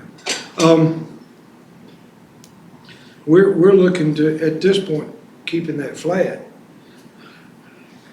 Is there any reason that we can't say to use, this is strictly workforce development for that building, this additional cost, should that not come from this quarter-cent sales tax? Absolutely, that was the whole plan from the very beginning before we went out to get the debt service was. That's true. The building was included as far, and operational of that building was being included. Right. Okay. Of course, it sales tax. So that was at the very beginning, that was. That was. I mean, that, we went to LGC, all of that was understood at the very beginning. Okay. Well, I think we need to either codify that or just somehow have an understanding that that's where that 280,000 needs to come from out of that. I can't remember how much we estimated in that, but.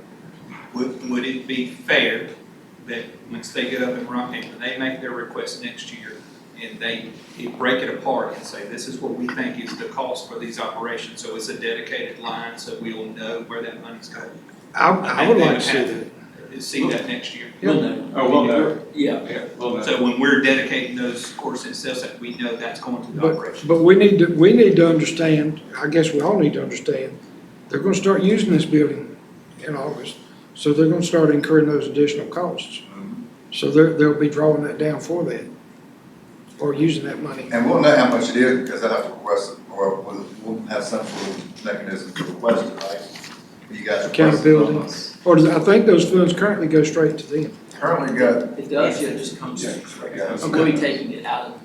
That's something to look at. We can address that later. Commissioner? I guess my only concern is I agree with what you're saying as far as the operational costs for the workforce development building coming from the quarter cent sales tax. I think that makes sense because it's for the workforce development. My concern is about if we have a $150,000 shortfall for This the year. current year that we're in. That's what Commissioner Powell. Where do we cover that from? Right, because I don't know that. That's not workforce related. That's our concern, because that's, it's using the quarter cent sales tax or other operational costs outside of that building. We have no other choice, that's where we have to go to if the funding stays current. I'm not comfortable with that. None of us are. Okay. None of us are. Well, and I guess what he's saying though is, I mean, how long have we kept them flat as far as funding? oh gosh, that's. Since 13 years. Yeah. Since 12. So at some point, I mean, we've got to, since operations is paid for out of local dollars, we've got to look, inflation's hitting everybody.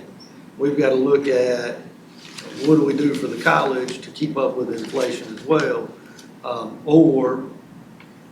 Certainly the pitch to the public was that the quarter cent sales tax workforce development. So that's why we're not comfortable That's right. with I'm right there with you. that. But, I mean, the flip side of that is We gotta pay. we've got to ask them to close some other buildings, or we got to start giving them some more money, I think. I mean, that's where, So what is the request for this year? Is that?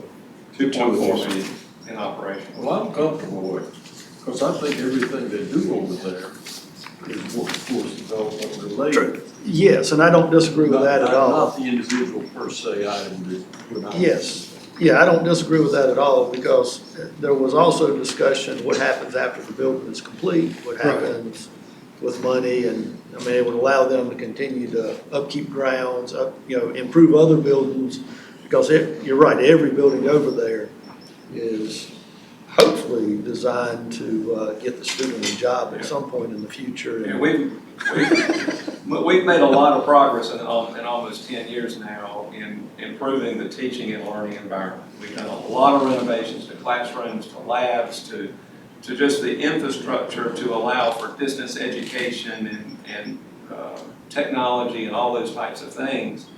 So we're going to continue to do that as best we can. There's going to be more that needs to happen. There's still buildings that we haven't gotten to yet where labs need to be renovated. And we come out of the building that we're currently in for advanced manufacturing to the new building.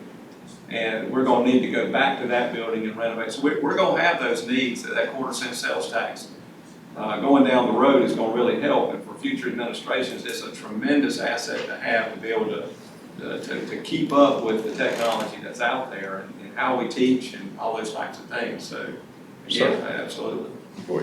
I just thought of a question that somebody from the public asked me, which I figured might as well get you guys right here on the record. So I was talking to people about all the expenses it takes to run a community college, and the response was, "Well, don't people pay to go there?" So tuition, what do you guys spend tuition on? Well, the tuition goes back to the state. So it just circles back when they fund you? No community college in North Carolina keeps their tuition. That's not the case in some other states. It all goes back to the state, and then they allocate that according to a formula. So it's based, how much the state gives you is based on how much you take in tuition? As a system, absolutely, but then all that comes to us based on our FTE, that's what our full-time equivalent is, and then that's gonna pay for your instructional salaries, it's gonna pay for your administration, and, all the instructional materials and equipment, all those types of things that we have to So have. is it fair to say that the more people you have come over there and take classes, the more positions you can fill? That's absolutely the case. It's all, most of it's based on enrollment, that's right. So the 2.4 million that you're asking for, I mean, it can't be paid out of the quarter-cent sales tax, because that's an annual expense, so you're not gonna get to 4.4 million, right? Because you're getting $100,000 a month, is that right? Or is it 1 million, you're getting $100,000 a month? At the debt Basically, service, so but that's the only 2.4 1.2 million million. is what we're asking, would cover all of our, that's your current expense, that's the operational. Right, so that doesn't include the workforce development center, because that hasn't opened, so there's no operating expense in that. So what I'm saying is, that you couldn't take, if you wanted to take the quarter-cent sales tax to cover your deficits, for what you're asking for, you're not gonna get enough to do it anyway. No, we're giving Oh, yeah, them, we're giving them money. 2.1 Oh, yeah. million, separate from quarters and. Yeah, we got 2.1 million, it's separate, that's county fund, separate from quarter-cent sales tax. Okay. And notwithstanding what you and I just discussed about workforce development, RCC provides community service in terms of space quite often, gymnasium, student center, to all sorts of organizations, including our county services. Yeah, but, so you're asking us for about 244,000 additional money this year for operations. Right. But you're telling us you're running short about 150,000 this year. Correct. And so then it would be about 94 that you anticipate being short next year, this coming year. Is that what I'm hearing? 94 more, 94 additions, right. that's what we're projecting, Okay. yes. Yeah, did you have a question? Okay, Commissioner Burke. I think I saw Unrelated to somebody this, move. I want to ask him, once we finish with this, about a different project.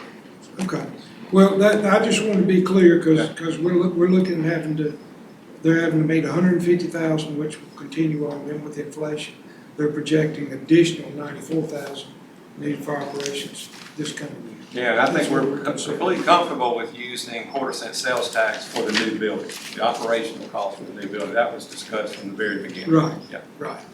So that'll roll in, and we understand that. All right, Commissioner. All right, unrelated to the new building and quarter-cent sales tax, the driving pad, Yes. where are they driving?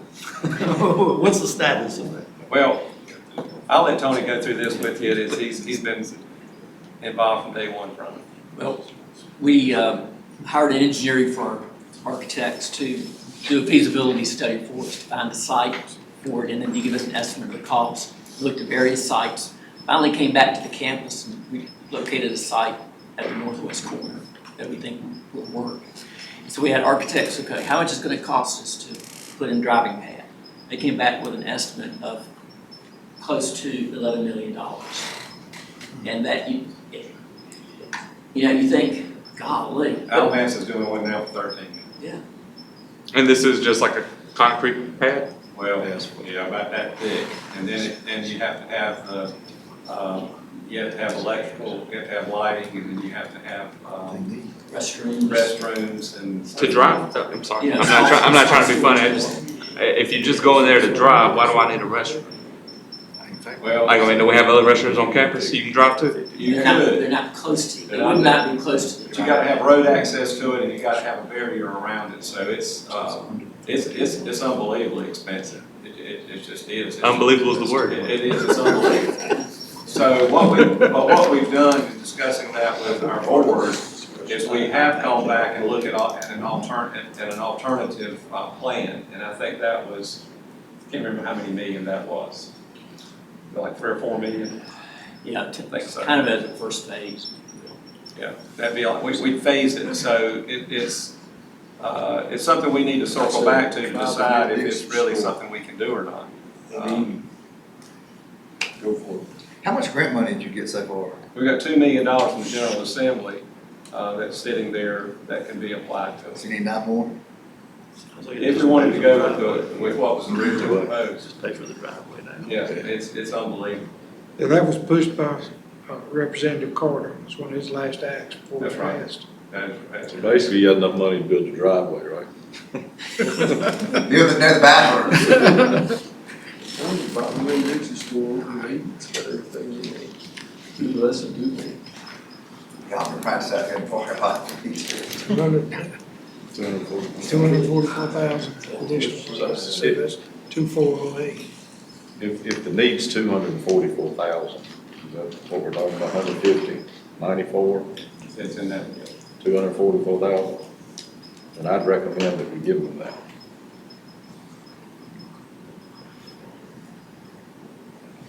I think we got the 2.4, we would not have to use quarter cent sales tax for operational outside of the new building. Oh, yeah. Well, that's right, That's what they're That's the asking, goal. I mean. that's the goal. You don't get everything you ask for. No, that's right. And so if it, I would come to a reasonable compromise that they could work with and they can live with. But, you know, if they ask for 244, you know, could you live with 200, could you live with 175, could you live with something that was. The shortage this year is 150,000. Right, no, if I could just, I mean, I agree, live within your means, I don't have any question about that, but, what could we have done this current year that we're in to prevent a $150,000 shortfall? We didn't have to have more funding. Funding what you got the rest of last year. We're tight, we're real tight with it, and we've come a long way with the look of our campus, and I don't wanna go backward. We've really done a lot to improve, how we look and, how we maintain our facilities, but the costs have just gone up that much. I'm going, Things we can't control. All right, Commissioner Berger. Lance and Yes, sir. Derek, any change they're talking about affects the tax rate, right? Unless we use one-time funds from a fund balance appropriation for this year. Anything any change we make does affect the tax rate. So anything we do, I mean, if it's not one-time money, I would be more in favor of letting them use the quarter cent, because everybody that buys a drink at the convenience store pays that than I would as far as property tax. I'm good with that. So that way, everybody's paying it as opposed to just, you know, just the ones that own real estate and vehicles. Everybody's paying. While I don't disagree with your sentiment on that, my opposition would be to the fact that it was listed as a very specific item for the people to vote on, and now we're expanding what was voted on. That's my problem with that. That's true. Yeah, and other than everything they do is for workforce development, we hope we don't have career students. Now, just for clarification, when the vote was taken by the citizens on the ballot, you can't specify what the use is. And I know people I know there was a committee that was set up, but just the vote that was taken was to allow us to collect the quarter cent sales tax. Now, I know what you're saying, the perception and discussion. Public meetings were held where it was presented specifically that way. Don can tell you, he was there. Yeah, spearheaded that.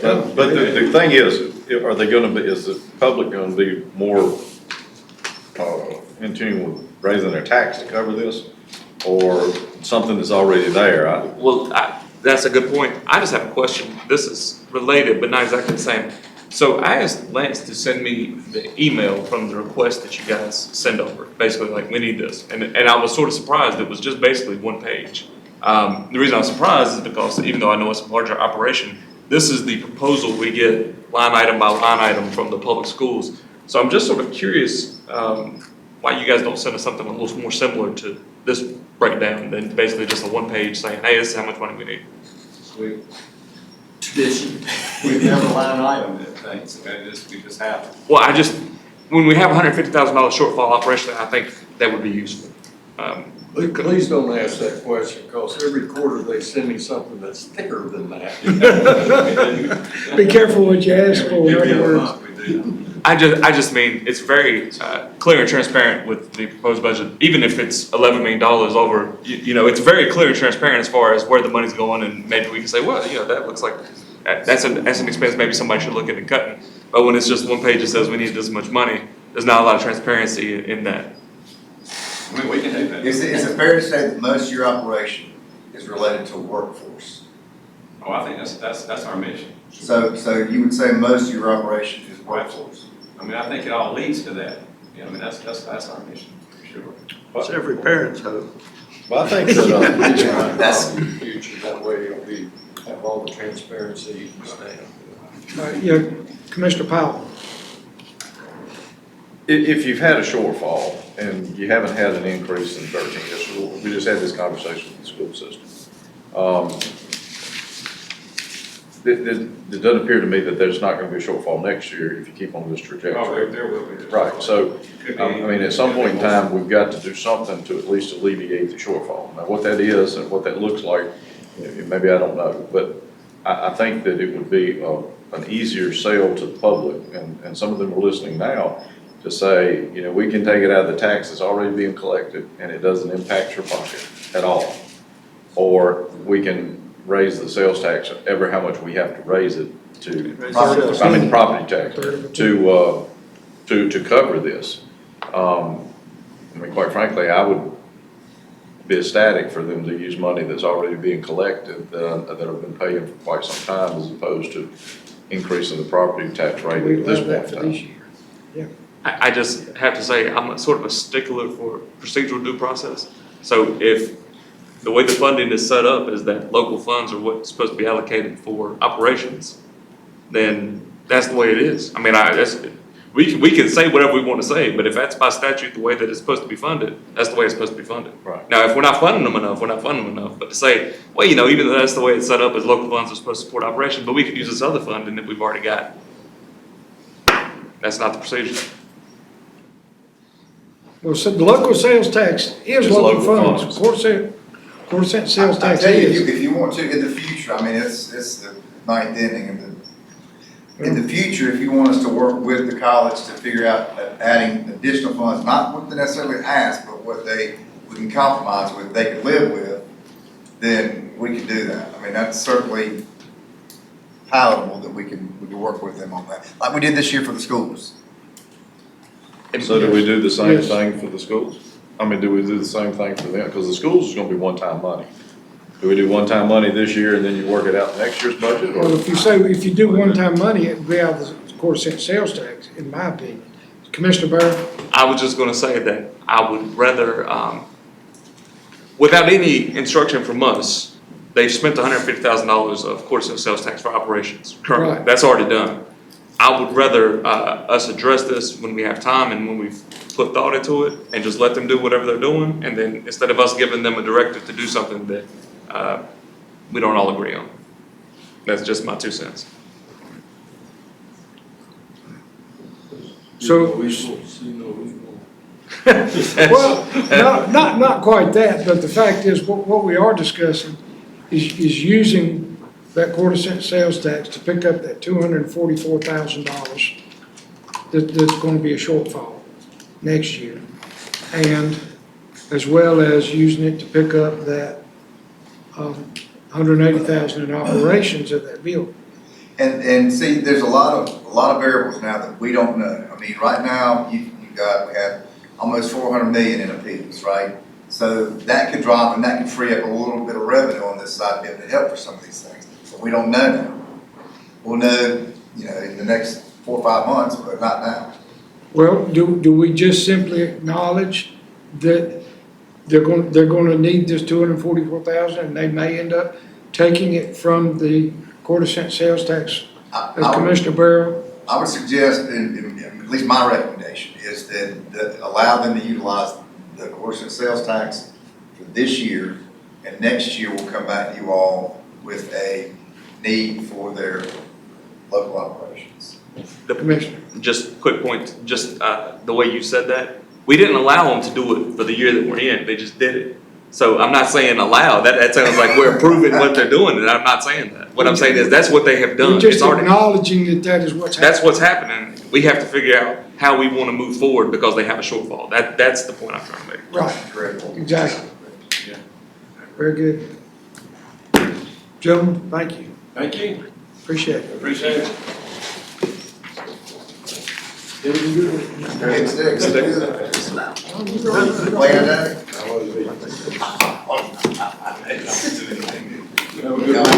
But the point is, we can't pick this up, talk about it here.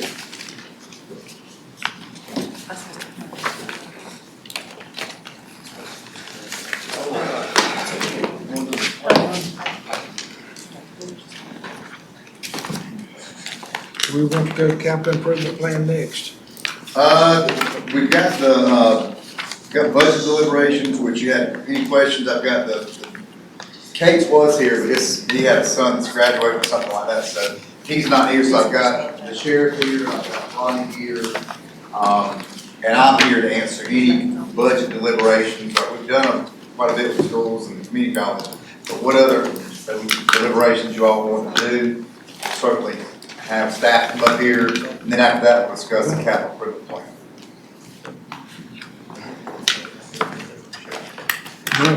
Well, let's go ahead and move as slated to budget deliberations. And we'll dive into that, since we do have these folks sitting here waiting from these other departments. Ronnie, you want to come up?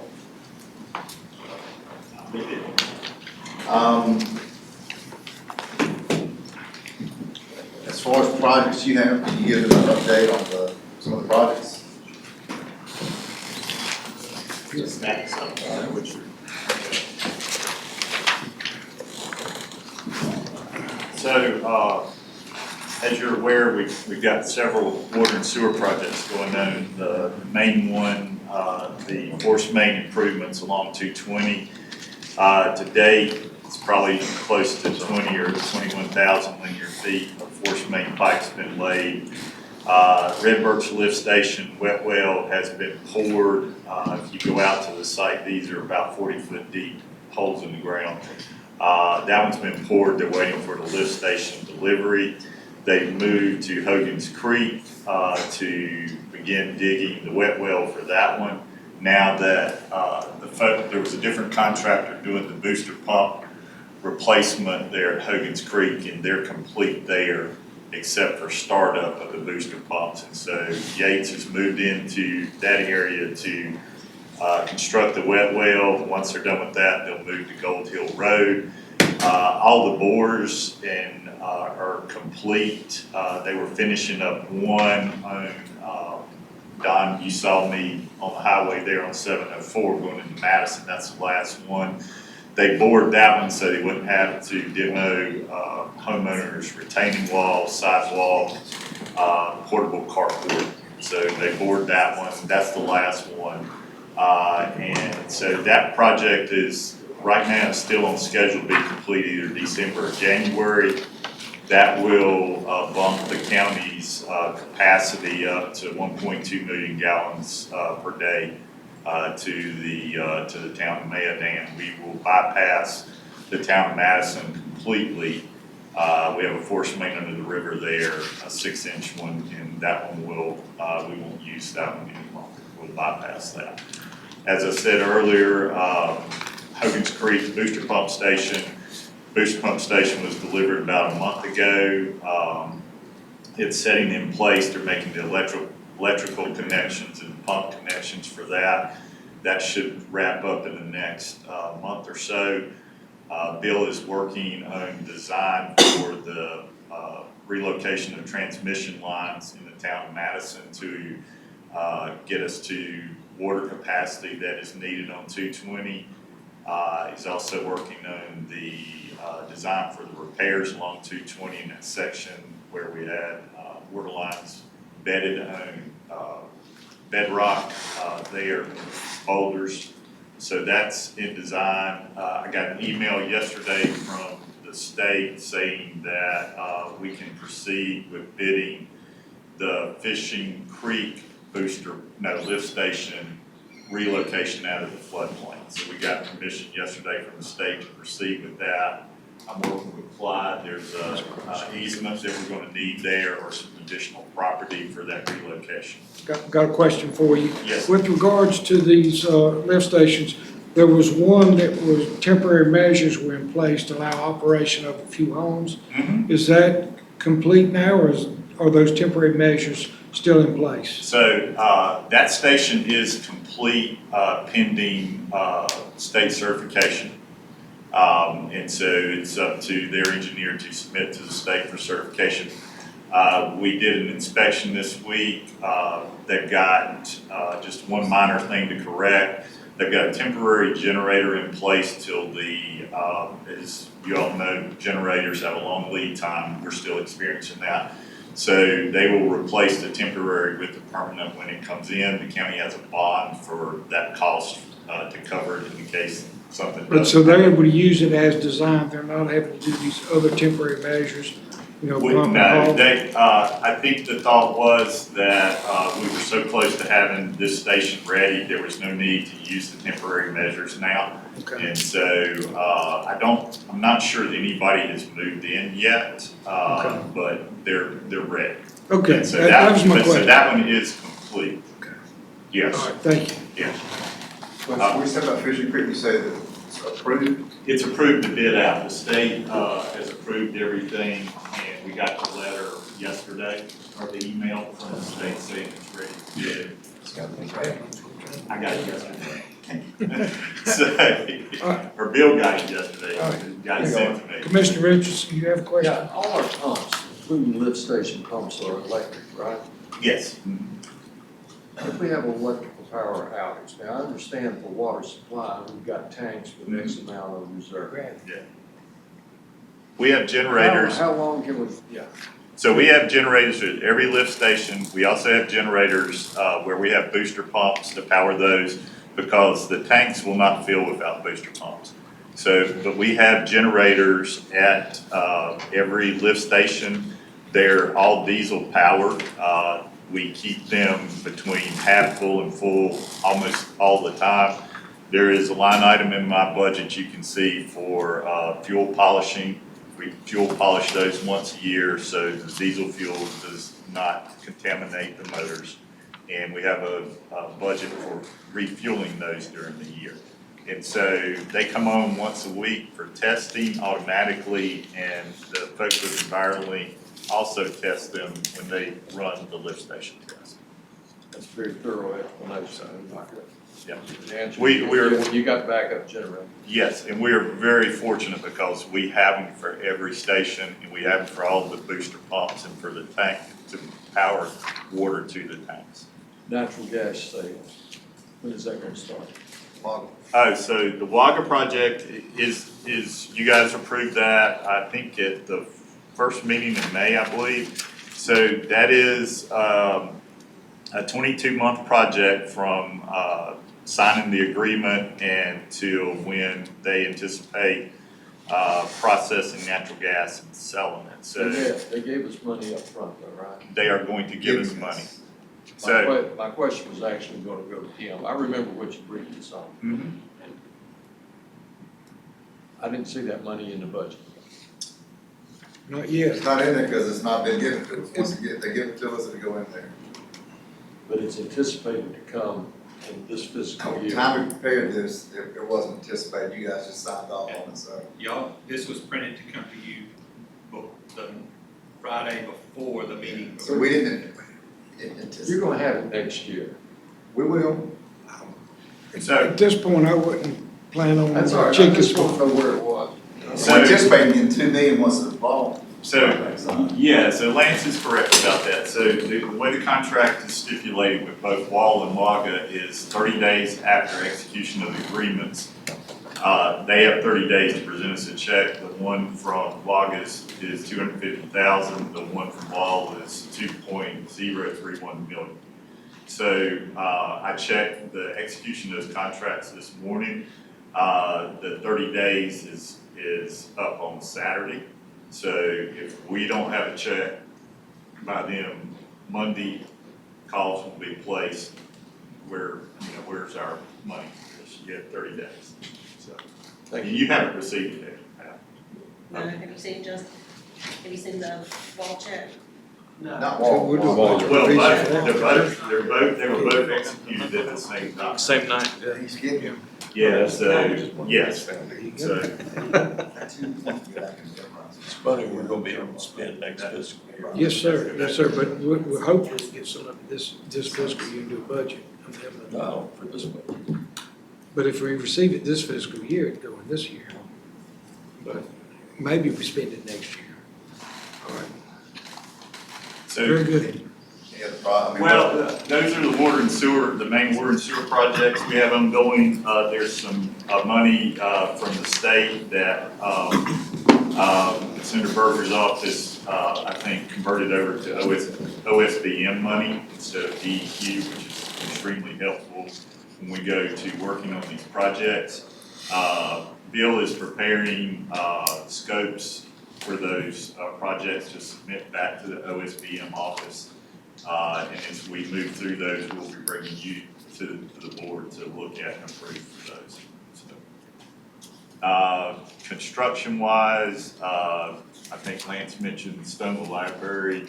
Those folks are moving in, this weekend, and our guys are still working on the maintenance the maintenance shop over on Cherokee Camp Road. Those are sort of the main ones, but we've got a ton of little ones ongoing. So. Okay. Thank you, Mr. Tate. We appreciate it. All right. Chair. Zach?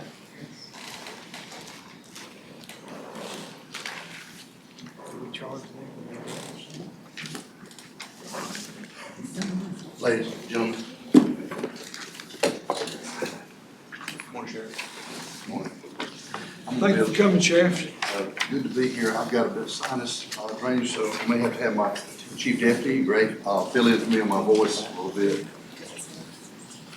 He looks like he's in worse shape than you are. On the man. On the man, okay. Captain, I appreciate y'all being here today. Well, what was yours? Ready? Okay. This year, we met with our finance, we met with the assistant county manager, and went through our budget request. We had a few items that were removed. I don't have a problem with that, but we do have some important items that were left in. Just want to go briefly with this. Of course, salary benefits for all our sections under sheriff, jail, and animal control is very important. We asked for 8 vehicles and reduced to 6 vehicles, and I think they looked at the mileage issue. I think they were coming up close, but not enough to add those additional vehicles. We've asked for 6 Durangos. The problem we've seen is the Dodge Chargers, they stopped making those, so we won't be able to get those. MCT equipment, which are computer systems in our cars, we're asking for 5 of those systems for our school resource officers to have in their vehicles where they can access those and remove those when they're doing their work. 1 transport SUV for our mental patients and singular movement of inmates. And then, of course, we asked for a replacement for an inmate transport van. I was looking at the price on those, very expensive, but the county has a vehicle that we use as our inmate litter vehicle, cargo van, that can be converted and at a reduced price, low mileage. So we asked if we could purchase that through the budget. So it looks like that's the direction we asked for. In the jail side, under capital improvement, this is a problem where we have discrepancies quite a bit with in the jail side is the shower stalls. When we built the jail, and Lance can tell you this, from the new facility, for the juvenile facility, put in stainless steel. When you started building these showers, they put in where if you paint them and you don't, the problem is our paint keeps peeling off. We keep getting wrote up for it, and they're saying it needs to be clean and looking good. And the problem is the way it's set up, we're going to have to strip them down and have to get somebody contract someone to come in and do this as a capital project so we can be in compliance with state standards. And then steel door replacement, and the H-pod, which is our higher security area, the doors all have additional features on them because personnel the inmates are locked in, those areas the doors are a bit different, and we're going to have to do some replacement. So we're looking at, according to our assistant county manager and finance, it looks like we could maybe do 1 pod a year. So this year we're looking at doing the H-pod, which is our high security pod. Other than that, I think we put in for a new truck. And one thing I did want to make you aware of, I don't know if you guys are following what was happening with the Department of Justice, but the Department of Justice changed the rules in March. I had the opportunity to go up to the Capitol, speak to some senators and House members about how this impacts law enforcement here and anywhere else where you use asset forfeiture money. We use asset forfeiture money instead of going to the taxpayer and saying, or commissioner say, I need $10,000 or $20,000 for buy money, going after bad guys in investigations so we can do search warrants. They pulled that, so we no longer, with the new rule, can use buy money, use asset forfeiture money for buy money, flash money, or pay informants. So we're trying to figure out a way to get around that, but that affects about every law enforcement officer agency in the country. that uses asset forfeiture. And I find it very hard to come to you guys and ask for money, taxpayer money, to go buy drugs, illegal drugs, that is. And so that's kind of what's going on right now. The National Sheriff's Association, I'm working in conjunction with them to see if we can't get this rule changed back. They're going to meet in this month in Oklahoma, and they'll be addressing this with the Department of Justice at that time. So I'm hoping that will help us get back to where we use this money to help us save, purchase additional training, equipment, technology, and go after the bad guys. Since you were talking about that, I know the article that you sent us and looked at, saw the Alamance County Sheriff said it wasn't an issue, Forsyth County indicated it wasn't an issue. Can you kind of address what might be the difference, how that is? The problem is, 25 years I've used asset forfeiture money for additional expenditures, so the taxpayers do not have to spend the money there. With this situation is, Alamance they allocate, going through the commissioners, asking for money to use for that purpose, tax dollars, okay?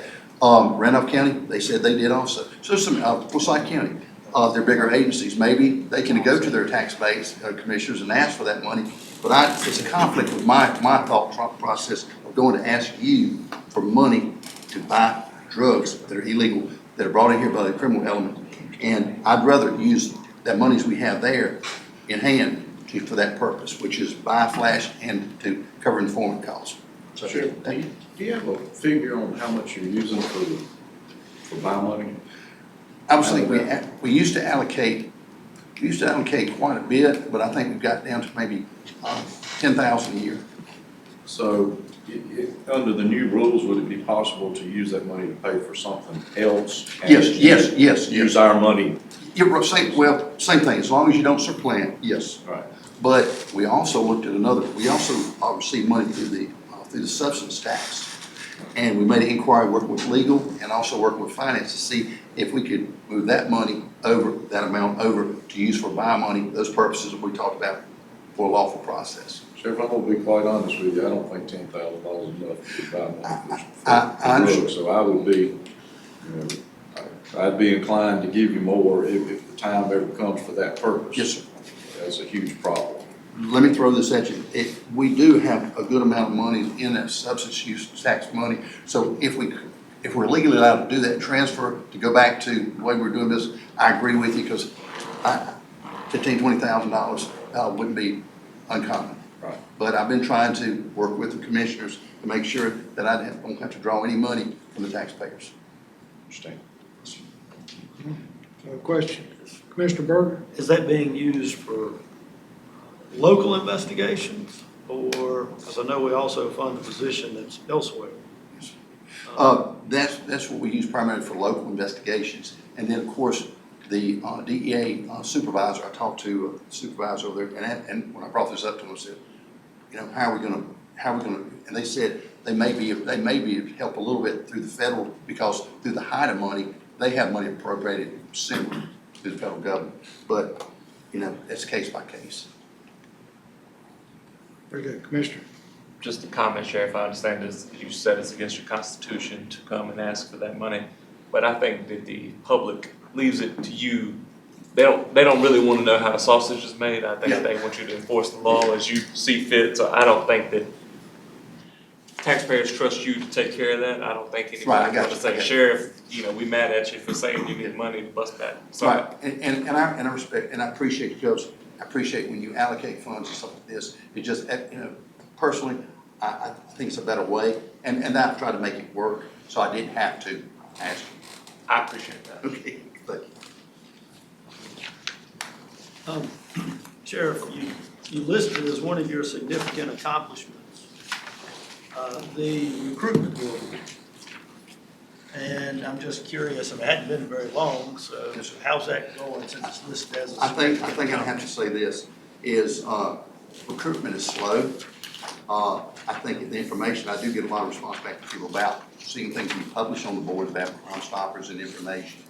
But I think it's still early. I think it's still early to be able to see how effective it is. But we wanted to try it for a certain period of time, and I think we wanted to run it. I think we run it for how long?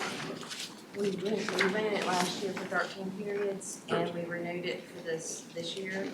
We got the approval through the federal forfeiture funds to do so.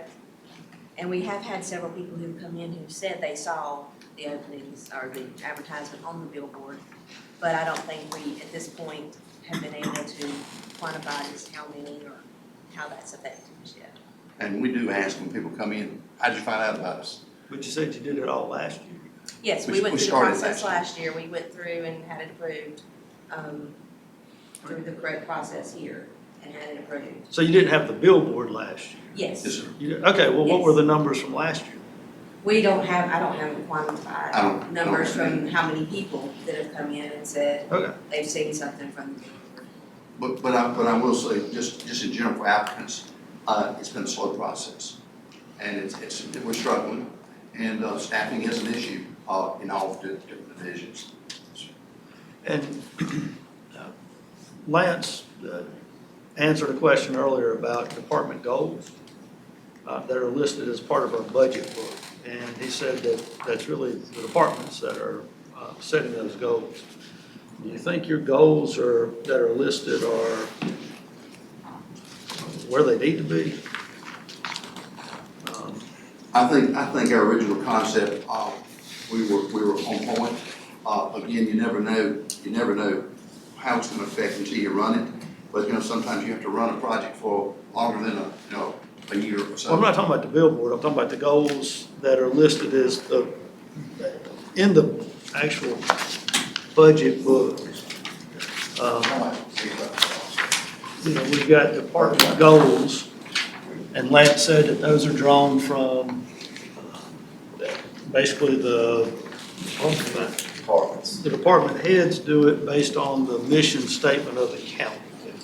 I think that we try to meet or exceed where we can in our mission statement. I think we try to meet the goals that we set forth.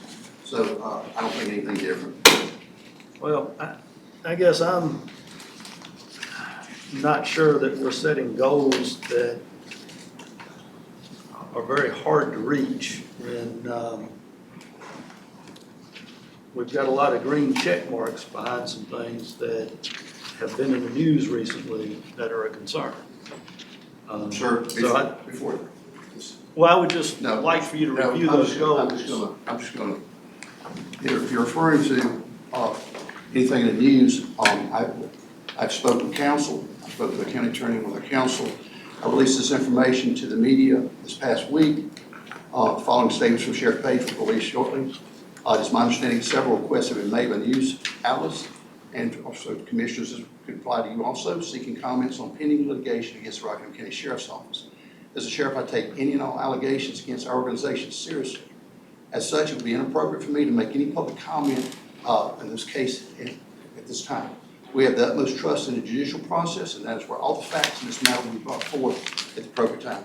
That's my answer to you, sir. That's my answer. So the goals of your department, your answer has to do with litigation. No, sir. You were alluding to that. Well, I can talk to you about goals. We set goals and we try to meet those goals, and they're realistic, in my opinion, as a sheriff. I just think they're extremely too easy to meet when we have the green check marks we have under some of these headings. Well, that's your opinion. And it's okay. I have my opinion also. A lot of our departments, they get 50, 60, 80% of the goals. And I think the commissioner's point is you're getting 100% of your goals. Maybe we need to reestablish some things, or maybe you need to establish some new goals more aggressively. Don't disagree. I have no problem in meeting with whomever to discuss those goals. But I think we do try to meet our goals and do what we set out to do. I mean, not to be argumentative, and you do have your right to your opinion. Clearly, you're meeting the goals. That's not the question. Yes, Some of these, Maybe we need to now move beyond what we have and do new goals. When we meet periodically, we'll meet, and Derek will meet with staff to develop these metrics. If they're consistently met, check, then our expectations are set too low. We need to increase it in order to, every so often you're gonna get an X because you're just not gonna meet it. And if that's the case, there's a happy medium. So we'll make sure that we work with staff. With all due respect to your question, work with you 100%. And if there's any area we need to look, set different, Okay. what higher. And one thing I mentioned just about the jail, I think one of the commissioners mentioned it, so we're gonna be painting here soon, so when we do that, why don't we just, when we're doing the doors, do it all at one time, that way it's just a one-stop shop I didn't think about that till You're somebody talking had mentioned it. reinstalling the doors, the new doors. When we paint, yeah, in the H part, because that's what we're doing However, first. it's fine with me. Whatever's the easiest way to do it. Commissioner Barrow? I was just gonna say, I was looking through the goals we were talking about, and we're gonna need to update them anyway, Sheriff, because thanks to some of your help through the Sheriff's Association, objective number 1 was to process pistol purchase permits, and we don't have to worry about that anymore. So. And I do want to thank, you mentioned this earlier, but I want to thank Representative Jerry Carter because he helped me to go through the legislature and push. And I also want to thank Kevin, I want to thank your dad also for helping out. It's right, we were able to take care of that, and we've got some other things working. Thank you. And I do want to clarify one thing with the measures that's in here. He has new measures that he's operating under now. What you are approving is a measures that is in the previous years that's already been met here. When we go through the budget, we do it. So some of those have already been removed. And I should have thought of that earlier, but when you mentioned that, it triggered that no longer is there. So these measures, because of the way our performance measures fall, and it's a quarter behind, they get presented in the budget book the following year. So I should have mentioned that. Thank you for clarification. But when you said that, it triggered our thought. Sorry. And yeah, Commissioner Richardson? Yeah, you hired 5 new personnel to complete last year. Yes, sir, BLET, yes, sir. How many folks did you lose? Where do you stand on personnel? Well, we've also got to figure in retirement, people are retiring also.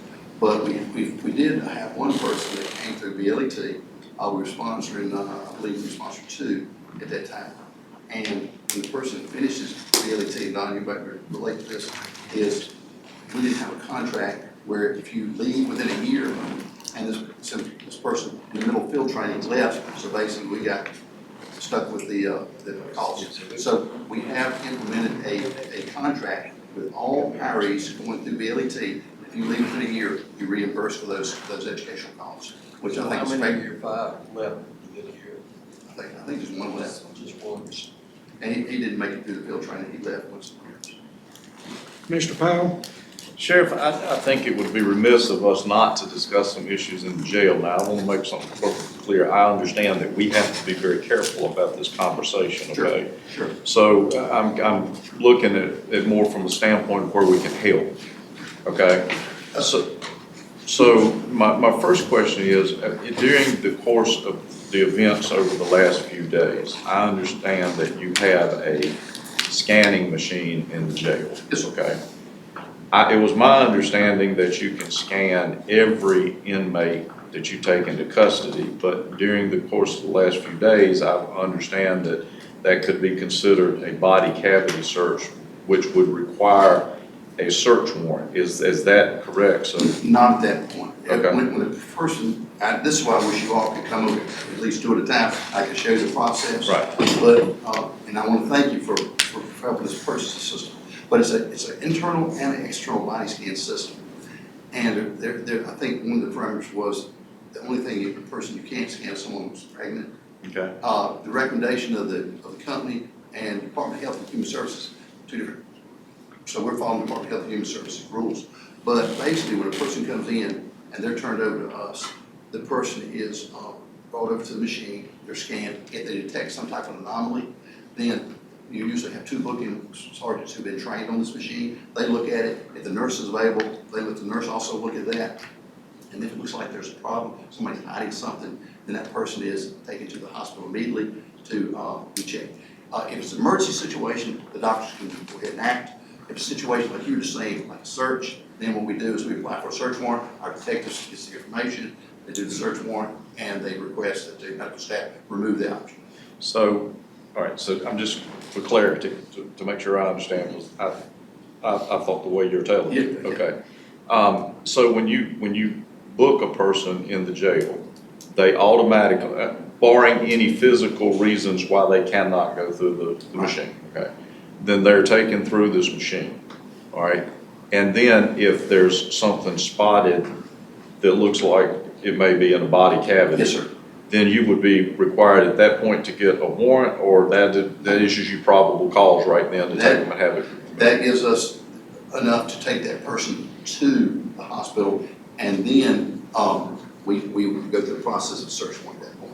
But we Okay. can remove that location, Okay. because they're not custody. But there are occasions that the machine could produce evidence that would require you to get a search warrant to go further? Yes, Okay. yes. Okay. And All right. sometimes it may just be something, a lot of times I tell people, if a person has drugs on them, when they get arrested, they probably got drugs in them, or around them. So we make sure that, if they see something that looks like it's hidden or something like this, then we can do the exterior search. But if it's something where it's an internal issue, then that's when you get into the search warrant. Okay. Now, Sheriff, I'm gonna try to phrase this in a way that works for all of us here, so if it doesn't, you be sure and tell me, okay? The law requires us to do a certain amount of searches or a certain amount of checks per some time period in the jail, right? Do you have one person assigned to that, or is that a task that could be divided up amongst many people on any particular shift? If you had a full complement of manpower, you could split it up a little bit more. Right now, we're operating with minimal staff. It's just the way it is. And so therefore, each staff member working a pod is responsible for certain checks. Okay, all right. And I'm gonna ask you this because I want to see if this is still a viable resource. Back in 2022, there were 2 incidences in the jail.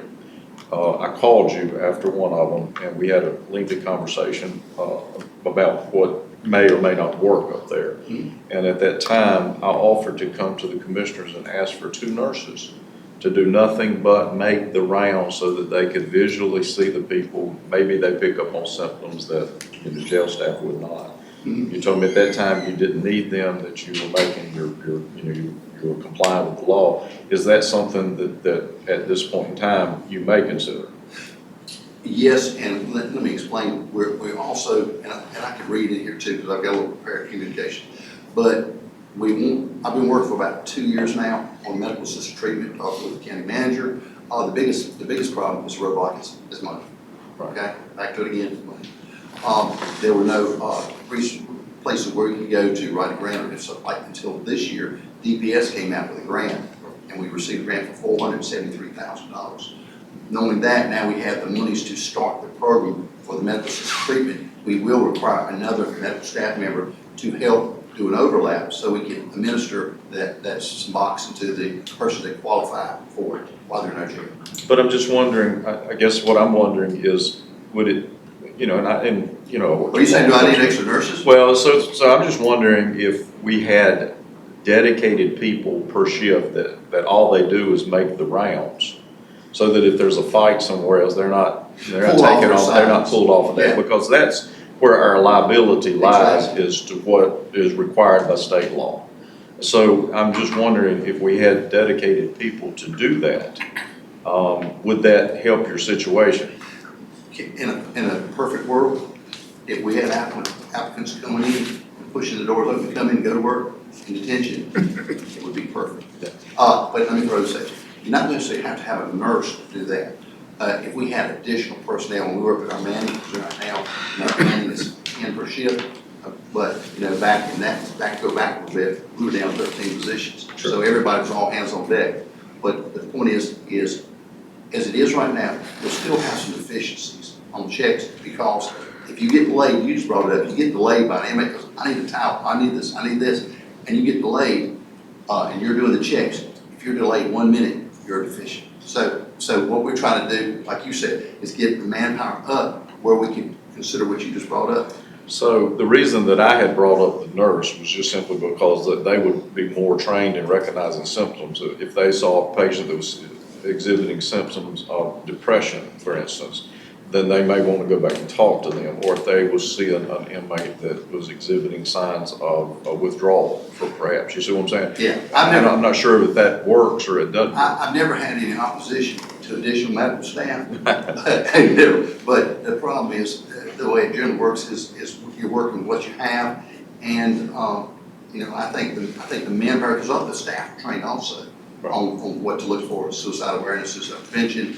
Somebody's acting out, they're saying something, telling somebody something, they hear something from an inmate, how to respond to that.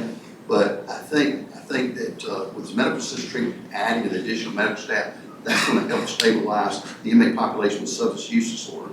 And the other thing is if we can get some additional staff in the jail, that's also gonna help. What you say is making sure that if you get called up right here, another person can keep on with your duties. So, you know, you talk about a perfect world, and we certainly don't live in that. Every department is short on help. Yes, sir. Every department is not held to the standards you are in the jail. Sure. Is there a plan or some kind of operational change maybe or procedure that we're looking at that would continue to make these, make us compliant if we're in compliant, not in compliant? Because we're not gonna, I mean, you tried the billboards, we tried shift premium. I mean, you're gonna be short on people, it looks like, for some time. I mean, every agency seems to be short. I think it's just to say, every agency is Right. having the manpower issues. Right. But as far as any change up in program, working with the RFID program, which was an electronic checking system, so it actually gives a breakdown on who's doing what and what time they're doing it and prompting that you need to do something. And then, of course, I think if you'll check with the jail inspectors, I check with jail inspectors and I talk with other sheriffs across the state, as far as anybody being 100% on those checks. I don't hear a lot of 100%, but I think everybody's trying to strive toward that goal. But also, if you do get held up and you can't do what you need to do, that documentation is very important too. And that's what I expressed to my staff, the command staff, all the way down to the person working the pod. You've got to make sure you document. Okay. And that does help us kind of cover what you're saying. Yep, thank you, Sheriff. Commissioner Barrett?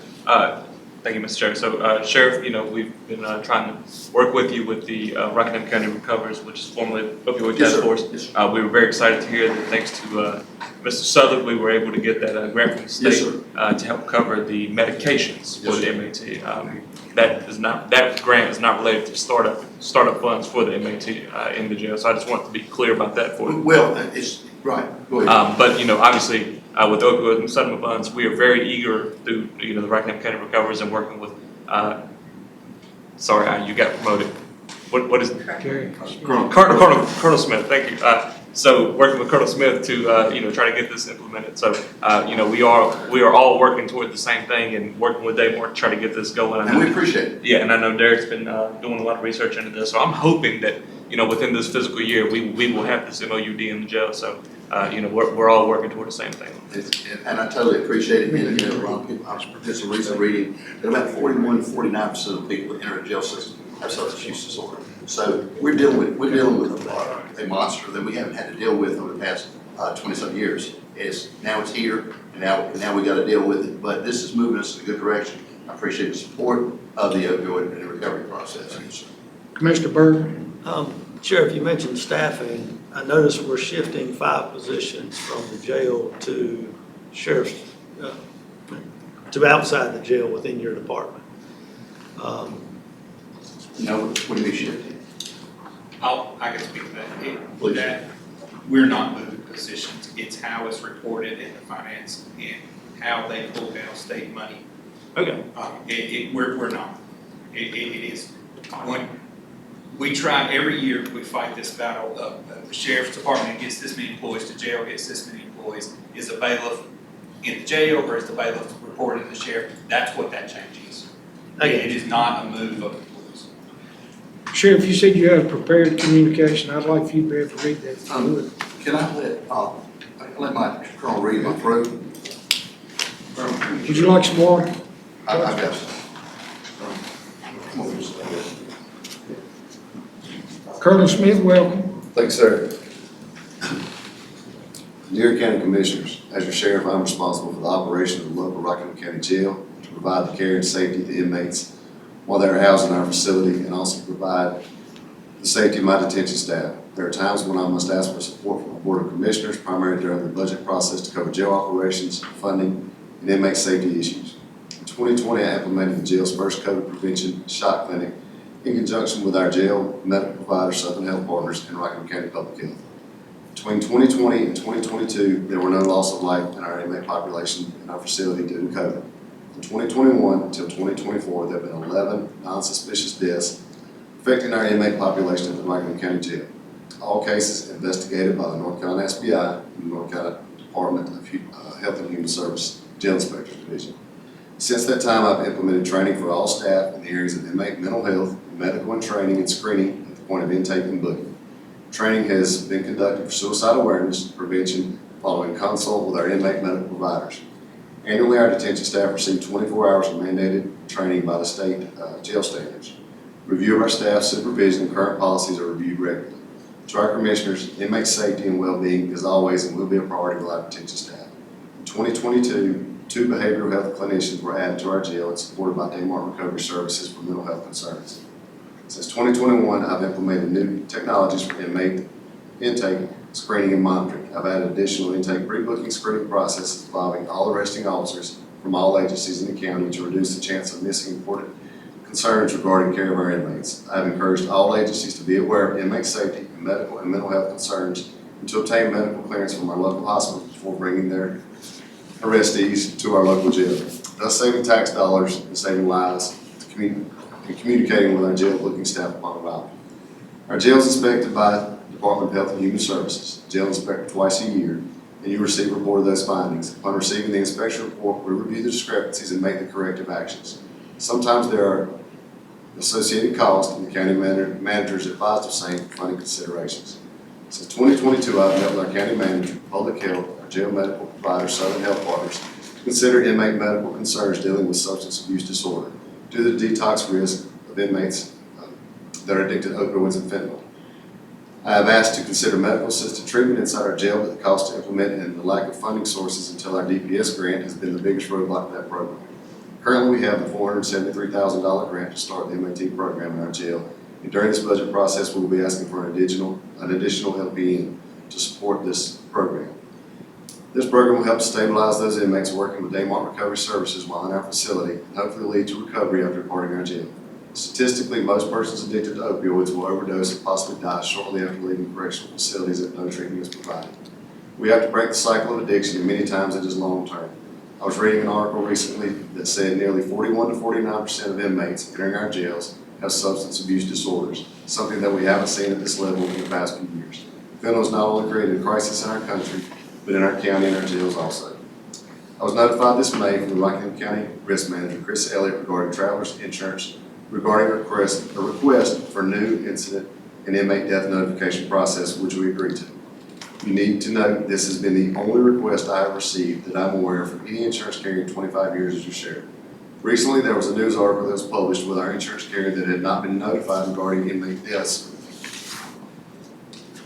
That was totally inaccurate, and following our existing notification process, here's how and who we notify in the event of an inmate injury or death.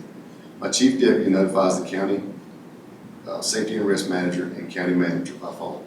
On death cases, my jail administrator notifies the Department of Health and Human Services jail inspector immediately and follows up with standardized inmate death reporting form, which must be submitted within 5 days. At the appropriate time, the inmate's next of kin is notified as well. My chief of detectives notifies the North Carolina State Bureau of Investigation for an independent death investigation in conjunction with the medical examiner's office. I, as sheriff, generally follow up speaking with the county manager as a liaison to our board of commissioners. A public information officer and I, as sheriff, produce a news release as to notify the public of the information that can legally be released about the inmate death as a matter of public information and being transparent. In the past 25 years, there has never been a direct notification request made by our insurance carrier regarding any inmate death notifications. We rely upon our risk and safety manager, Chris Elliott, to be our liaison with the insurance carrier for all notifications. For the most recent changes in our insurance carrier notification, we have agreed and will honor those requests. Gentlemen, thank you for your consideration for this year's Rockingham County Sheriff's Office budget request. I look forward to working with you this year. And that's really all I can say at this point.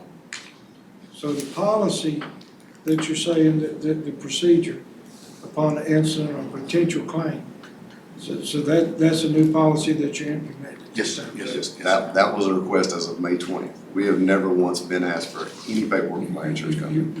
You've been asked to report these potential claims to our lost people and to the attorney before, but I know the insurance company has asked for it. Yes. I know we've asked for it through them.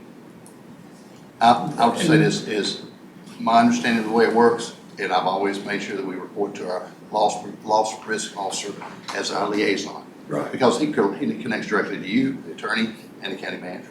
Well, he's the one who needs to know what to report to our insurance Absolutely. Yes, sir. Yes, Absolutely. sir. And there's a package, there was a change, adding some additional information and putting this package together so they will have what they need. Usually what happens, litigation occurs, and then you're requested to pull your information together. We're going to abide by what they say and do it on the front end instead of the back end. Well, that's the concern that I've got, is that with that moving forward, they're asking for the same thing I feel like we've been asking for a good while. And while we may not have the same, well, I shouldn't say that. While the insurance company has the ability to cancel a policy, that adds a lot more authority behind their request, I think. But I just want to be sure that staff knows that's a new request, because there have been times it has not happened. I'm going to stand behind my guys and say I'm not aware of that. Have a big And question. I'll stand up, another thing is, I think communications, and all due respect to you guys, is communication is very important. I agree 100%. And I will honor your communication, just let's work with me and I'll work with you to do that, do better. Commissioner Powell? So, Sheriff, one thing that I'm not sure that, I mean, maybe you knew, I think one of the things that the insurance company is looking for, maybe in the past and going forward, is any potential liability, not just No, deaths. no, that's what they said, that you agree. Right. Yeah, oh yeah, absolutely. Let me, excuse me, let me interrupt real quick. I want to be sure that everybody understands. All these incidents we're talking about predated Colonel Smith taking this position. Absolutely. Right. So Yeah. none of this No reflection. really is a reflection on you or any kind of problems. And I think that had come out this week. That was a mistake. Yeah. In Thank some you, of thank you. the, some of the news outlets, news people. So I But you appreciate hit that. right on it, is any potential or death. And, so, yes. So I know that you and I've had some, and I'm just using this for clarity, you and I've had some conversations where I've asked about things that I've heard that may be going on or may have happened or whatever. And so, you generally refer to it, and you'll say, well, I'm sorry, but that's a personnel issue. So while we're here with the county attorney, let me just say, if I understand the human resources stuff, you can relate an incident as long as there's no identifying features to who's involved or their name. You see what I'm saying? So let's just say you had an employee fly a UFO and landed on top of your building against county policy. You could say, we had an incident where we had a UFO land on our building and we're investigating it. That would not identify the person involved or give any identifying factors, but it would give us the option to know that there was an incident. Can you ask me a little bit more clear on that? So when there's a question about something happening in jail, and I'm not referencing anything in particular, I'm just saying overall, if there's an incident, and one of us calls and says, hey, Sheriff, we've heard that this is going on or this has happened. In the past, you have told me it was a personnel issue. What I'm saying is that under the current laws, human resources laws, you can share the incident with us or Chris or, you don't have to call us, tell us nothing. If it's under investigation by the SBI. Then you can. That's right. Okay. Now, I don't know that you. To some degree. Yeah, to some degree. You can say we've had an incident that's under investigation and that's it. And that's what I put it, I also put that out to the public too. Right. And so they're getting, I understand what you're saying, I think it's communications between the board and the sheriff's office. Right. I have no problem in working to improve, but I'm just trying to make sure that I protect the city, the county, the citizens, and the sheriff's office in whatever action. Well, and I realize, look, there's a lot of parameters, when you're discussing incidences that may happen to employees and those kind of things. So, but there is a method of just declaring that to us without identifying. To back up just a minute, and I apologize for not moving ahead, but I want to ask the county manager, have there not been instances during this past year of things that we found out later that were not reported to you or to Chris or to the attorney? Yes, not to me. I don't think it has to Chris. I know that one of the commissioners called me up and asked about a situation that I didn't know about. It was an incident that happened, and I called the colonel at the time, not Ray. And I think the communication is not necessarily between the board and you, but it's between you and or your department, which falls under you, and Chris. Chris, Oh, which is or- still or Clyde. confidential, even if there's an investigation. It is, we've had an employee issue, this is the issue. And so the problem is, it has been misreported in the media, without a doubt. It is not the deaths in the jail, it's the failure of communication, but that communication has to come from you to the risk management folks. Goes both on ways. Any instance. Yeah, but it goes both ways. He doesn't have to call you Yeah, when but- an incident in your but department my occurs, chief- you have to call him. My former chief deputy is not here to stand up and answer that question. He falls under you. But he's not here to answer that question. So he's retired, but the thing is, at the appropriate time, if he has to be called upon, he'll be available. Right. But I understand what you're saying. I understand what you're saying. Yeah, but I'd just like to speak, because I don't want my character to be attacked here.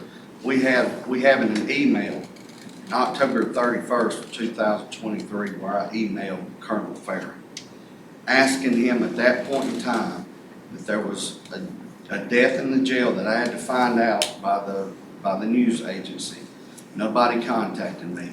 And at that point in time, I told him there were issues with the state guidelines and issues with insurance that I could not perform if I didn't have that. Through this whole process, I've been open and upfront with Colonel right here, Colonel Grace Smith. Since he's taken the helm, I've had no communication problems at all. Anything and everything that's happened at the jail has been done perfect, stellar communication. But I can't say that about what got us into this issue. So standing here today, that is something that, a document that was part of the FOIA request that we had. So I just wanted to put that out there. If I may say this, just on that is also, if you didn't feel like you got the information, my phone number rings both ways. And you could have called how me. would he know that? But I'm not hearing this until now. And, you know, I would think that if I emailed Mr. Smith, Absolutely. you would have that information. And I CC'd in the county manager on it. So my communication is in Davidson County, I talk to elected officials all I want to.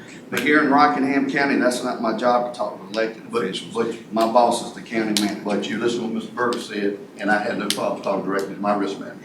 That's right. Okay? I want to be clear on that. I have no problem, and I'll work with you. Also, to speak from Chris's behalf, he and I talk almost every day. Yeah. For obvious I reasons, think no, the world. we have no communication issues Yeah. and And publicly, if I could say, I apologize, Fox 8 got that wrong. They misidentified an email that I'd sent to the sheriff stating that all this stuff happened prior to Colonel Grace Smith taking the helm. So I want to clarify. And I appreciate you, I Yes, sir. appreciate you doing that. But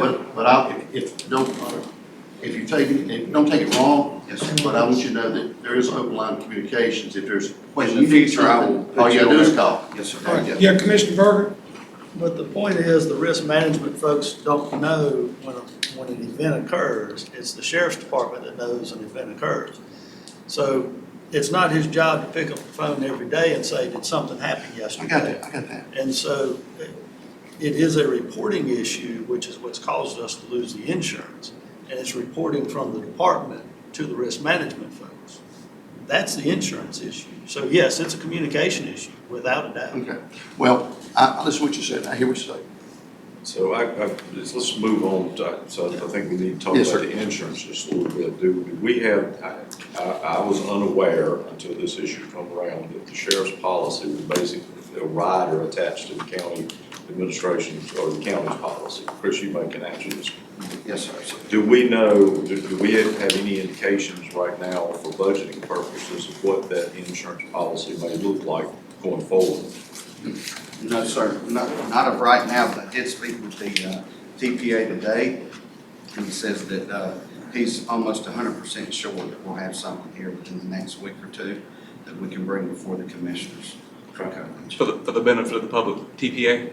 Oh, third-party administrator for insurance companies. So we deal with Marsh McLennan's.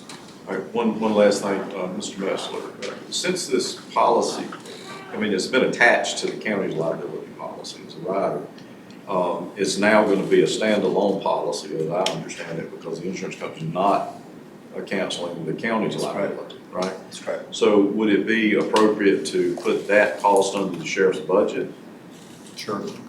Okay. I think it's already, is it already there? Is it already there? Yes, sir. Okay. Any change would reflect. And maybe going forward, we keep those two separated, because there's no doubt that the jail is probably the only department we have the most liability in. If it's operated perfectly, and I'm not saying it's not, I'm just saying if it's operated perfectly, there's still a ton of liability there. So in the future, instead of risking all of the insurance getting canceled, it makes sense to me that we would just keep that as a separate policy and put it under his budget. If it's cost effective. I mean, if it costs a lot more to have it separate than with the group, maybe years down the road, they'll take us back.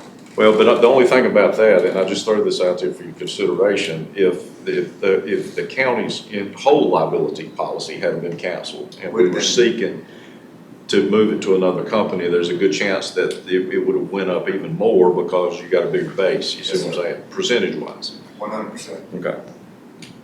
Yeah, and ultimately, that's paid for out of the pockets of the taxpayers. Right, I yeah. mean, So we have that's to. where that money comes from. That's it. Gentlemen, any further questions? Sheriff, anything else? No, I appreciate your time. Thank you, and also appreciate some clarification. Thank you, sir. Thank you, Colonel Smith. We appreciate you being here. Captain Brown, will she step out? Right.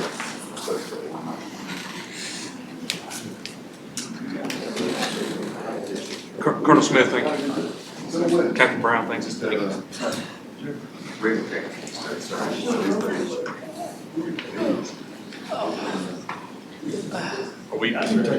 we breaking? Yeah, I think I need to take a break for just a moment. Let's take 5. Are you ready? All right, guys, we're back in session. All right, Mr. Chair, Commissioners, just want to run over the capital improvement plan as you all instill on the public schools, to make sure that we stay out of our buildings. And this is part of us thing, part of our capital improvement plan. This is in your, looks like this, it's your CIP. We got $441,725 set aside for building expansion in the future. After space needs study, we may or may not need it, but at least we're starting to build should we need funding for that. There's $155,000 in there for storage trailer.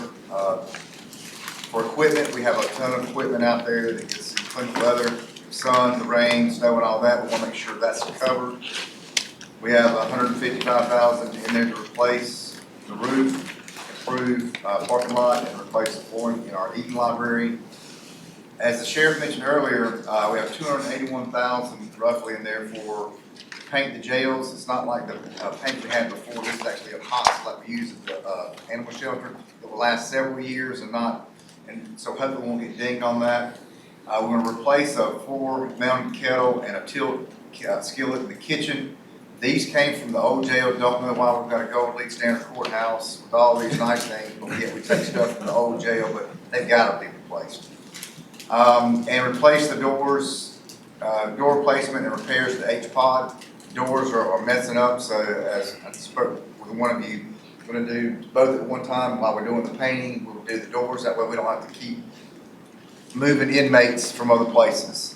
$31,500 in there for general repairs to our Reedsville EMS base, put a new roof on, replace 2 HVAC units, doing some painting, caulking, stuff like that. $158,000 for touch panels and the intercom system need to be replaced at the jail. Touch panels are outdated and the intercom system is obsolete. We have $200,000 in there for tax replacement software, and this is the last year. We've been doing it every year. We've got about $1 million in there. We think that's how much it will cost. Not sure. We have to go out to the RFP process. And we have $76,634 in for capital needs for that infrastructure fund that Mr. Berger and I had talked about a few years ago for any type of infrastructure capital needs we'll need. Just real quick, the projects that were completed, just for your benefit, we replaced the roof at the Eden EMS base last year, sealed and resurfaced parking lots at the courthouse and Board of Elections. Replaced the roof, the Reedsville Library. We're working on chillers at the Governmental Center and the Veterans Family Services. It's a lead time. They haven't come in yet. We've ordered those. And as I mentioned, Stonewall Library, they're moving into this week. And so with that said, I would ask that you all consider adopting the budget and the capital improvement plan, unless there are any questions. Commissioner? I don't really have any questions. There's, outside the budget, there's certainly a policy I'd like for us to consider. And then that mission statement, I think we need to make a revision to that mission statement as well. I'll start with the mission statement under, I believe it's public safety. We need to add the word transparency. That's been, basically that communication and transparency or something to that effect. Because that's been the issue coming from, it's been the obvious issue. And so we can add that on the mission statement. Yeah, that's. Where is that? 34, I think. Yeah.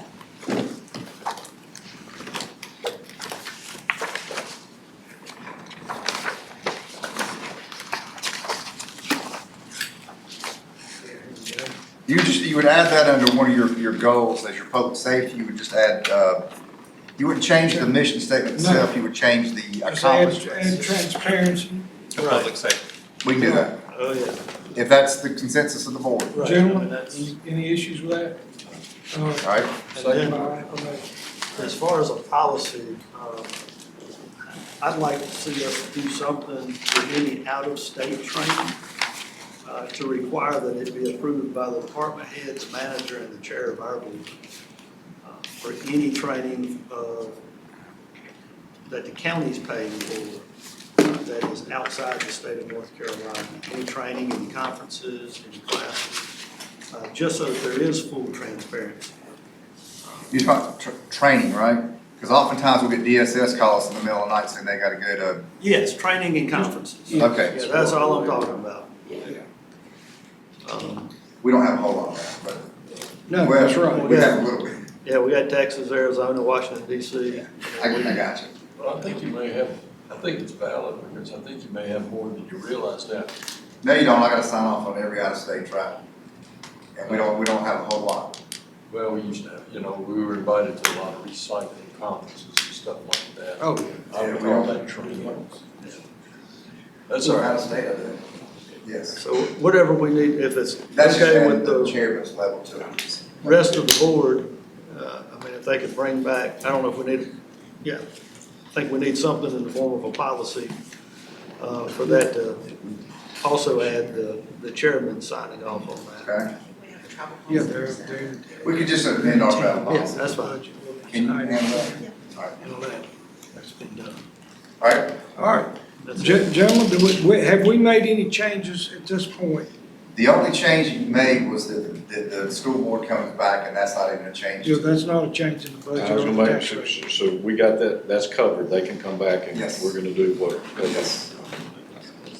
I'm good. Gentlemen, with that, do we have, anybody want to make a motion on the budget? I move that we adopt the budget ordinance as presented today, reflecting a change in the county property tax rate from 69 5/10 to 58 1/100 for $100 valuation, and a change in the fire tax rate for each of the districts in the county to revenue neutral per Exhibit K in the budget document. Gentlemen, do we have a second? Second. We have a motion and a second. All in favor, say aye. Aye. Very good. Motion passes. Do we have a motion on the CIP? I move that we approve the fiscal year 2025 through fiscal year 2029 5-year capital improvement plan as presented. Very good. Do we have a second? Second. All right, discussion? No, Okay.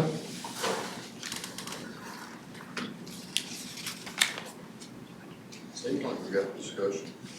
It does, doesn't it? That's okay. All right. With that, we have a motion and a second, and no discussion at this point. All in favor, say aye. Aye. All opposed? Very good, thank you. And I think that's the last thing on our agenda today. We have a motion to adjourn. Hold on, one Wait a minute. second. Oh, yeah, so I do need to make a motion, gentlemen, to allow the county manager to approve up to a 16% pay increase for positions or employees in economic development. All right, we have a motion and a second.